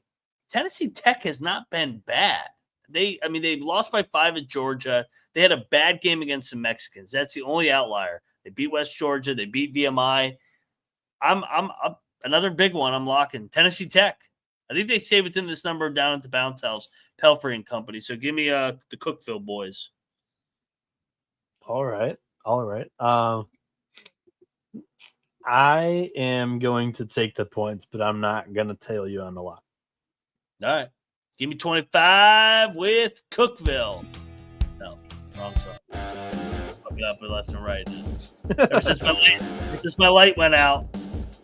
Throwing him off his game. Yeah. Next up. Let's see here. We have EKU at Chicago State. Ugh. The Colonels are on the road, minus 7.5 here at the World Tour. Chicago game, State's they're not going to be look good this favored. year, buddy. First game, EKU is going to be favored this year. Yeah, but Chicago State's not look good this year. I know. I'm taking Chicago State, but I don't think I'm going to bet them. I'm going to lay the points with EKU. Since Gillian's left, I don't know if Chicago State's got it, dude. They have not looked good since opening night. They look good. They showed up for Loyola Chicago inner city battle, but ever since then they've gotten drilled left and right. The at Texas trip and at San Fran trip did not go well for my Cougars.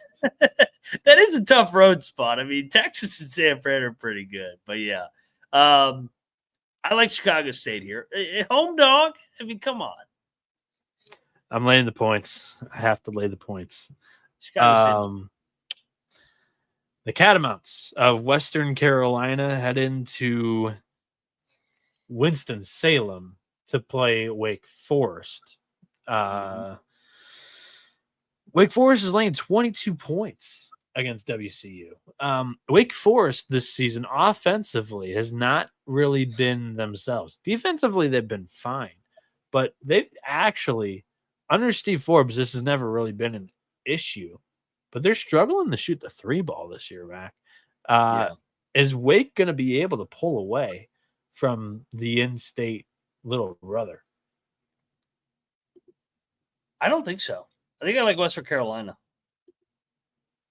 I think I do too. Like? Yeah.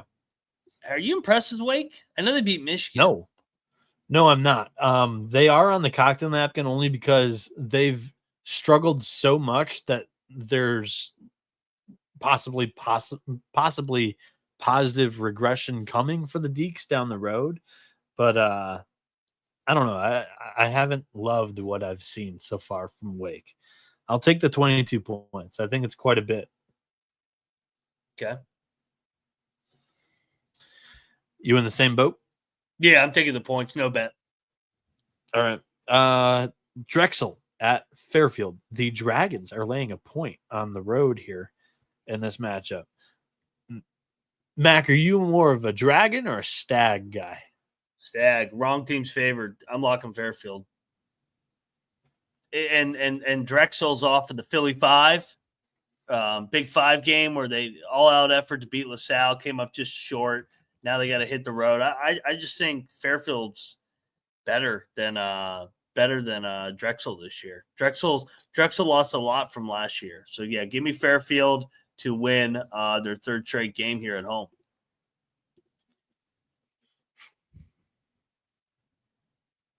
I will take Drexel only because they have lost back-to-back. And I think that Zach Spiker is a solid coach. I think that this is going to be a dogfight. It's going to be a close game, but I think Drexel comes out on top. I got nothing to sway me further on each side. I'm gonna take the point or lay the point with the Dragons. I'm on Stags. Lock it up. Colby will be on Stags. We know that. Okay, next game for us is Alabama A&M at Georgia. Are we laying the points? It's 25.5. Yeah, I think so. No analysis needed. Yeah, Georgia does have Marquette next in the Bahamas, but Alabama A&M, they've played 3 non-D1 opponents so far this season, and they lost by 10 at Tennessee State on Saturday. I think Georgia puts it on them here. Let's talk about Bethune-Cookman at Tulane. Colby would be locking up the Bethune-Cookman Wildcats in this spot. Good. Yeah. Tulane is laying 12 points, Mac. Is that telling you Tulane's getting ready to fucking drill their ass? I think so. If you're convinced and wanting it to tell you that, sure. And for what it's worth, I think it's too many points for this Tulane team. Still a lot of new pieces going on with the Green Wave. I'm going to take the points with Bethune Cookman here. Trying to see what the history. They haven't played. Tulane's off a tough loss. I think they open it up here. I'll lay with Tulane. Bethune sucks. Colby loves though. Bethune also heading to Mexico. Oh, look at it. For an MT. Tulane, actually, the more and more I think about it, is almost a fringe lock. But I don't want to lay that many with Ron Hunter. I don't think his team's very good. Okay. Let's head to Belmont. Belmont is hosting Oral Roberts. The Bruins are laying 10 points. In this one, Mac, I mean, both of us kind of share the same opinion that Oral Roberts just isn't as good as they've been in years past. What are you going to do in this matchup? I think that's a tad too high, though. 10 points is Belmont. I'll take the points. I'm not gonna bet against put money on it though. Going against Belmont at home, but I just think 10's too many. Give me Bob Roberts here. Yeah, Belmont's also heading to that Mexico MTE. I'm gonna lay the points with Bruins, but no bet from me. Mac, Samford at Michigan State is an interesting one to me. Yeah. I'll let you lead off the analysis as I look something up. Samford's getting 17.5 points in East Lansing. What are you doing with this line? I am going to lock Sparty. I think Sparty's going to open up a can here, win by 20 plus. They got woken up on Saturday night. Izzo's got their attention. Samford, remember last year when they played the bye games early? They got absolutely housed but by Purdue. I know Sparty's not Purdue, but I just think they're able to handle the buckyball in the press. I don't think that press is where it's at yet. I think Sparty's going to win by 20 to 30 here, so I will lock up Sparty. So Sparty also has Maui on deck in this one. I looked something up. I was incorrect on the intuition. So not as interesting of a storyline as I thought it could have been. Mm-hmm. But I like the points. I'm going to take the points with the Bulldogs here. And you want to battle?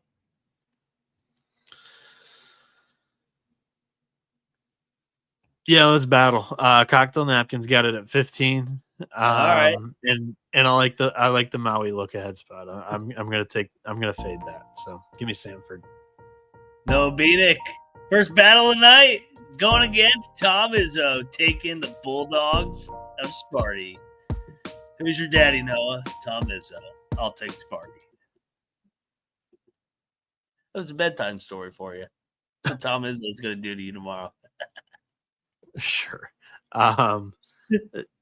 8 o'clock. This game will end at 10. I ain't going to bed another 7 hours later than that. UNC Wilmington heads to Lawrence. Kansas is laying 23 points here, Mac. The Jayhawks have Duke next. Yeah, Self was not happy with his team the other night against Oakland. I know Wilmington is 3-0. I think Kansas is focused for this one. I'll lock up Kansas in the big number here. I think it's telling that it's over 20. Lock up the Jayhawks. I'm also going to take the Jays just because I think you're correct. I'm like, that was not a good performance against Oakland. Oh, they were awful. Yeah, and I'm not going to lock this. I think the Duke look ahead is too much to get me onto that. But Wilmington's still good.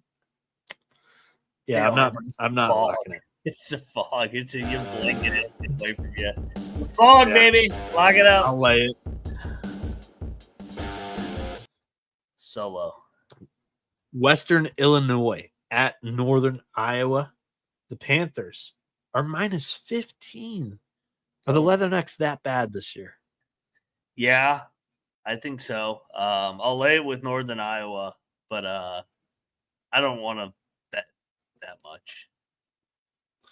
Northern Iowa has a week in between their MTE next Thursday, so not much of a look at in that one whatsoever. I think it's too many points. I think both of these defenses are pretty good. And Western Illinois is going to get on the glass. Northern Iowa is one of the worst rebounding teams in the country. I think they keep it within the number. Give me the plus 15 with the Leathernecks. All right. Rider at Iowa. Iowa is minus 21.5 points in this one. Honestly, like I said earlier, Iowa's not looked incredible to me this season. Both Iowa teams, for whatever reason, have not been slaughtering teams in the non-conference so far this season like they are accustomed to doing in recent seasons. Iowa has Utah State next, like Mac mentioned earlier in this show. I'm going to take the points with Rider. But, Mac, what are you going to do in this matchup? This is their 5th straight road game, though. That's the thing. And they've won 3 in a row. I feel like Iowa's going to drill them. I'll lay it with Iowa. No bet. I don't want to bet Iowa. UT Arlington is at Missouri State. Bears laying 1.5 points against the Mavericks. Mac, this is a tough read for me. What do you got? Good game. I think the wrong team's favored. I like Arlington.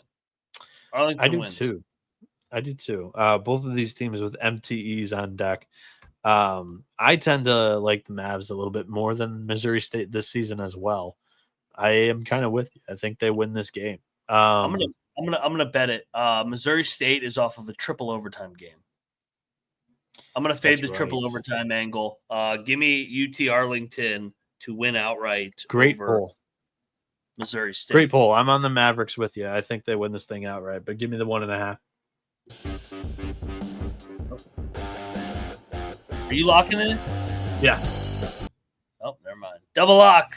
UT Arlington, baby. Hopefully they can make some shots like they did the other night against USC. That would help.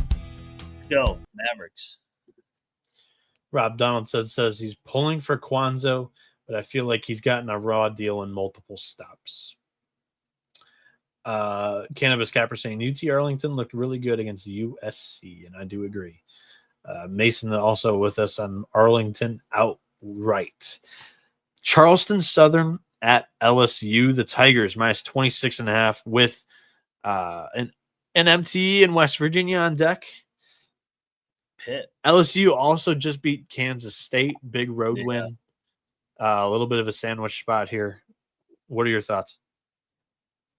Charleston Southern lock. Wow. Feel good about it.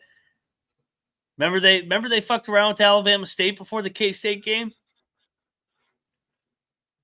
Yeah. Alabama's 8 looked really good defensively against them. LSU couldn't figure out the zone. I watched too much of that game. Locking it, or are you staying away? No, I'm not going to lock it, but I'll take the 26.5. That's a lot of points. That's a lot of points. That's an overreaction. Give me Charleston Southern, the Buccaneers. Lock it up. Mississippi Valley State. We've had some fun monitoring their Twitter account lately. They are in Manhattan, Kansas to play the Wildcats of K-State, and they're getting 37.5 points.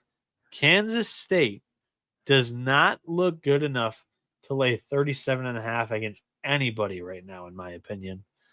And they are heading to the Virgin Islands next. I don't care. I'm locking up K-State. This is way too many points. This team in the press conference the other day. What? That means Mississippi Valley State's been at B-dubs for the last 48 hours on their Twitter account. They ain't ready to play. Way too many points. It's never way enough. too many points. I'm doing the unthinkable. I am pulling the trigger on the Delta Devils. Oh my God. I am betting the Delta You just Devils. like their Twitter account. No. The cocktail napkin has them at 30. Kansas State has not looked like they've not looked like the team that I thought they were going to look like this season. New Orleans only lost by 24 against Kansas State. New Orleans looks terrible. Cleveland State only lost by 13. Michigan just beat Cleveland State by 50. I don't think Michigan has really met my expectations yet this season either. And they lost by 11 to LSU. Sure, they probably want to bounce back after the loss, but they've got a nice little trip to the Virgin Islands on deck.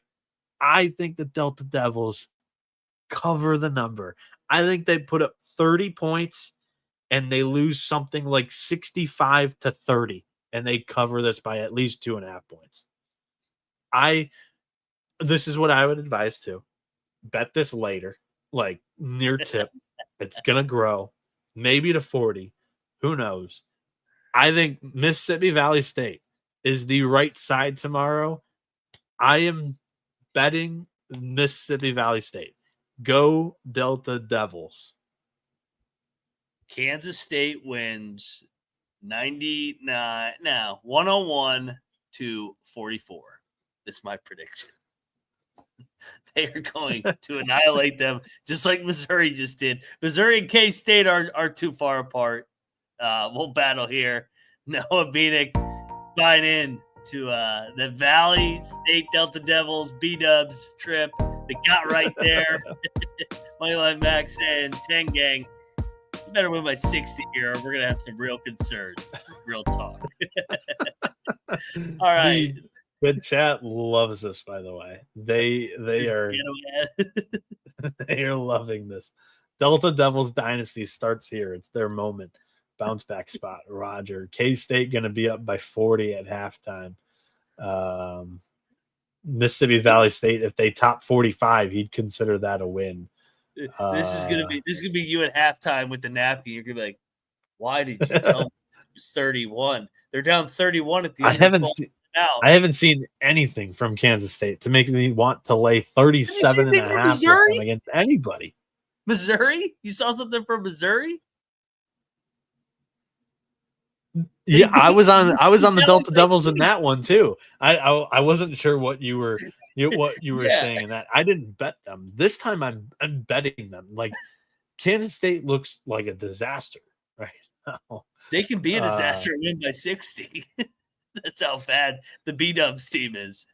It is way too many points. It's way too many points. We've gone like too far off a cliff. Let's come back to reality. Kansas State is not beating this team by 40. Who does Mississippi Valley have on deck? Where do they go from here? Where does the Why does it matter? They go to BYU and Utah after this for Thanksgiving. They're gonna soak for Thanksgiving. That's a clashing culture out there. Mississippi Valley State Team B-Dubs going to see BYU and Utah for the holiday weekend. Let's go.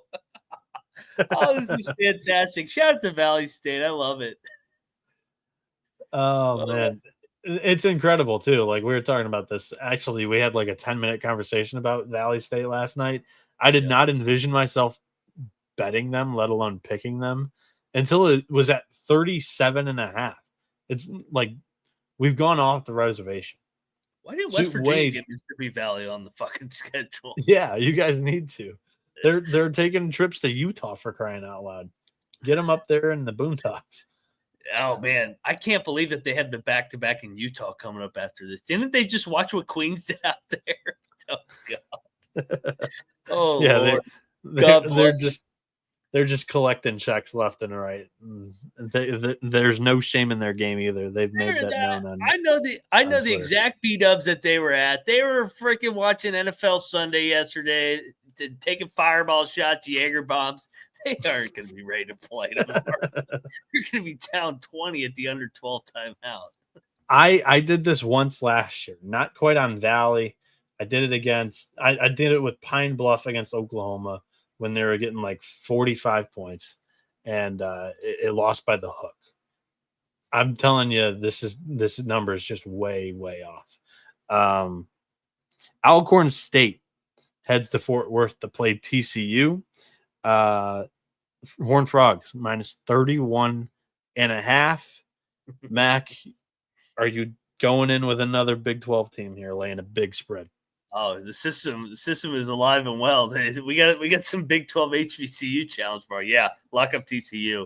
This is as long as they're healthy, unlike that one year, they should absolutely annihilate them off the Michigan loss. That's a good point. Sorry, Alcorn. Bad. Alcorn and Mississippi Valley. Good Lord. That's a good point. I'm going to take the points with Alcorn. No lock here. But yeah, TCU did just get handled by Michigan. Nice little bounce back angle here for the Horned Frogs, possibly. Southern Utah is playing in Chicago against Loyola Chicago, and the Ramblers are minus 14. Mac, what's your pick here? Is this too high? I mean, Loyola's look good, and I feel like Southern Utah. So this is the battle of 4-0 teams. Southern Utah. Is this their first true road game? Yes. I'll lay it. I'll lay it with Loyola Chicago, actually. First true road game going out to Chicago. I think they're the more proven 4-0 team versus I agree. Southern Utah. I agree, but I think Loyola Chicago struggles to beat anybody by 15 points. So I'm going to take the points with the Thunderbirds there. Rice at Louisiana. The Raging Cajuns are laying 4.5 points in this game. Mac, I'm going to lay the points with Louisiana. I think it's just a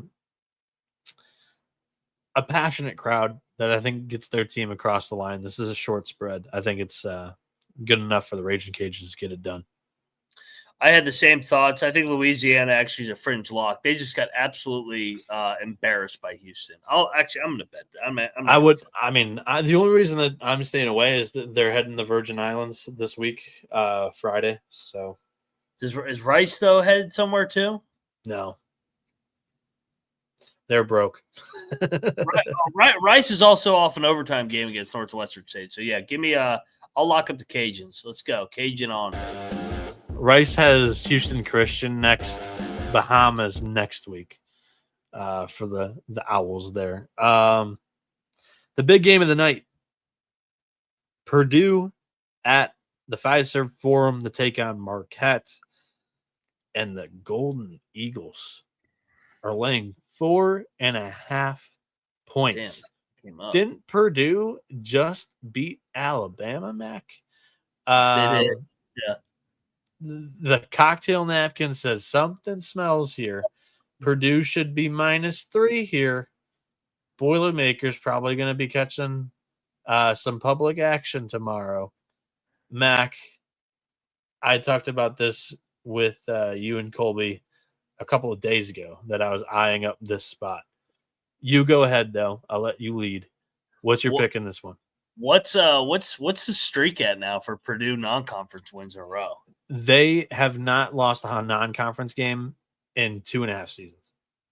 Yeah, I know. It's crazy. In the regular season. They've lost tournament games, obviously. Lost Tobin Anderson, baby, and UConn.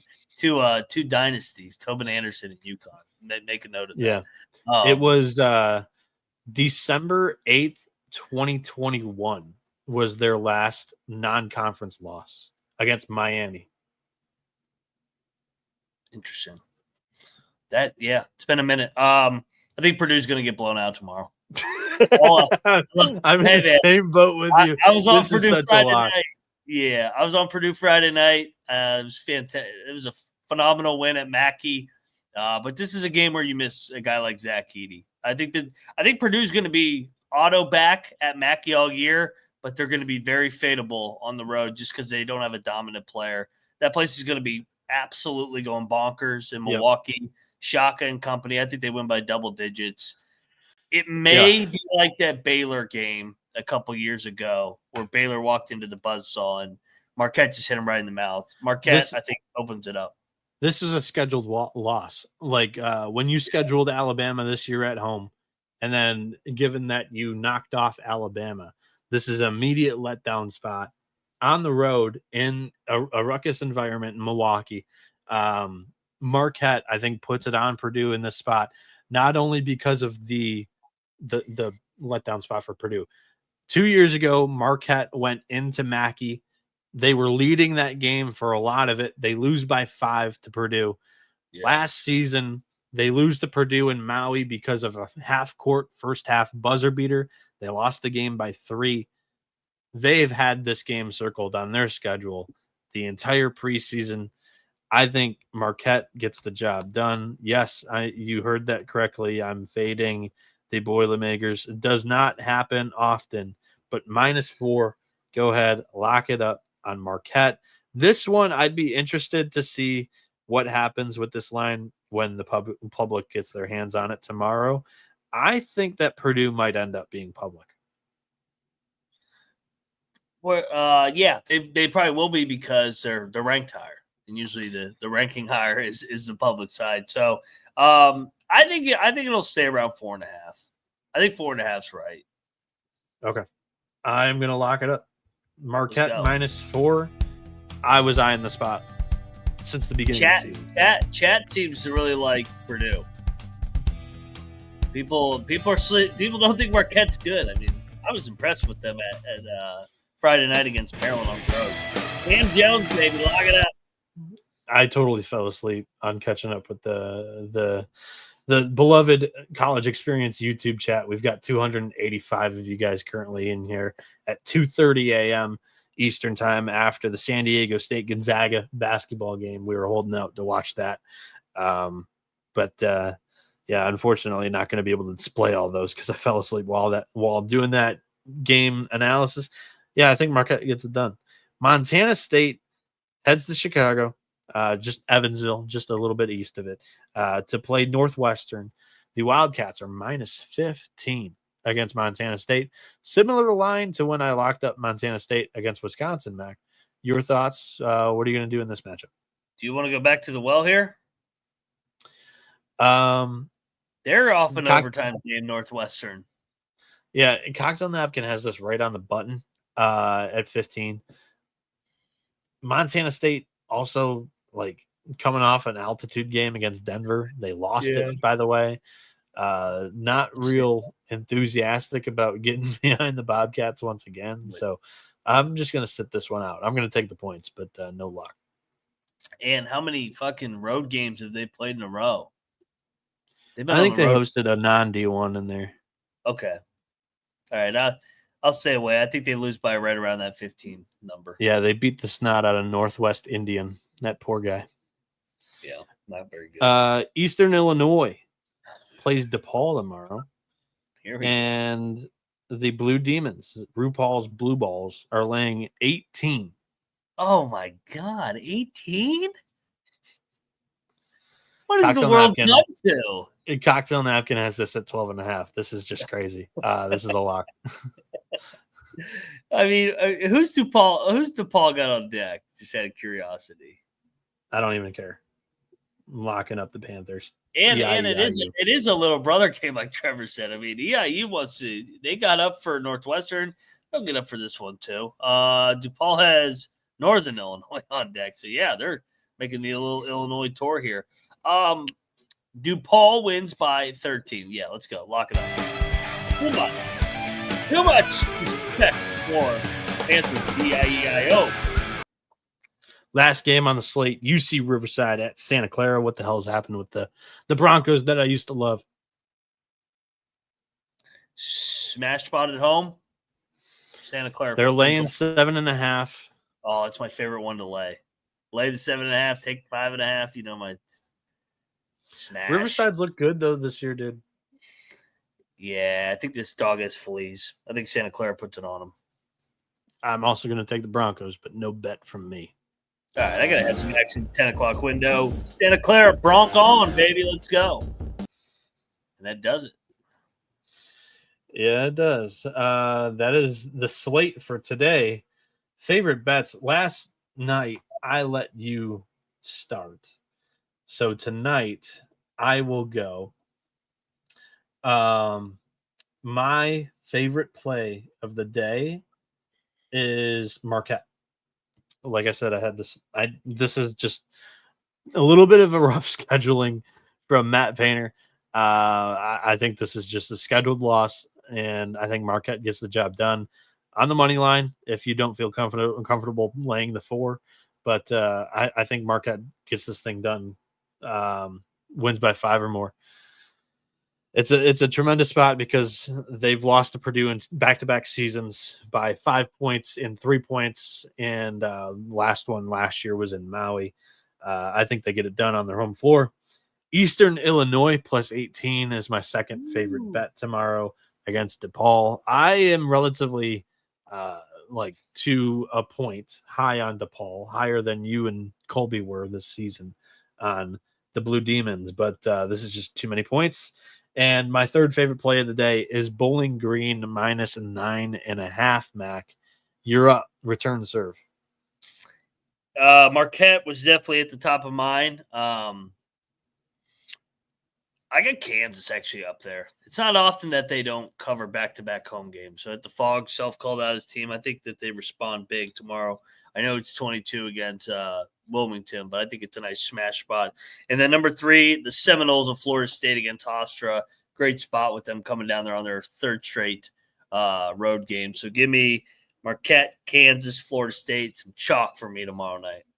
All right. Colby will be back in the office tomorrow night. Speaking of tomorrow night. If you're looking to follow my friend here, Ryan McIntyre, on Twitter, do so at moneyline_Mac. If you're looking to follow myself, Noah Bieniek, on that platform, NoahB77_ and anywhere else on social media. If you're looking to follow the show, at TCE on SGPN, and right now send in a picture of maps. Map out the furthest distance you've gone for scattered ass. We're doing a contest. We'll talk about it more with Colby back on the show. I think that's a show. Mac, anything else you want to wrap it up with? The path for 15K. Don't forget to subscribe. Take your girlfriend's phone, take your mom's phone, take whoever's phone at the bar while they're drunk and subscribe. Takes 2 seconds. It's a free fucking show, everybody. All we ask is you subscribe. We know. We see the analytics or the scatalytics or whatever for scattered ass. Get off your lazy ass and fucking subscribe. We do a pregame show for you every night, and we do a pick show, and we love doing it. But all we ask is you subscribe and tell a friend. Great wrap up there. This has been the college basketball experience. You better start thinking about yours, and we out of here.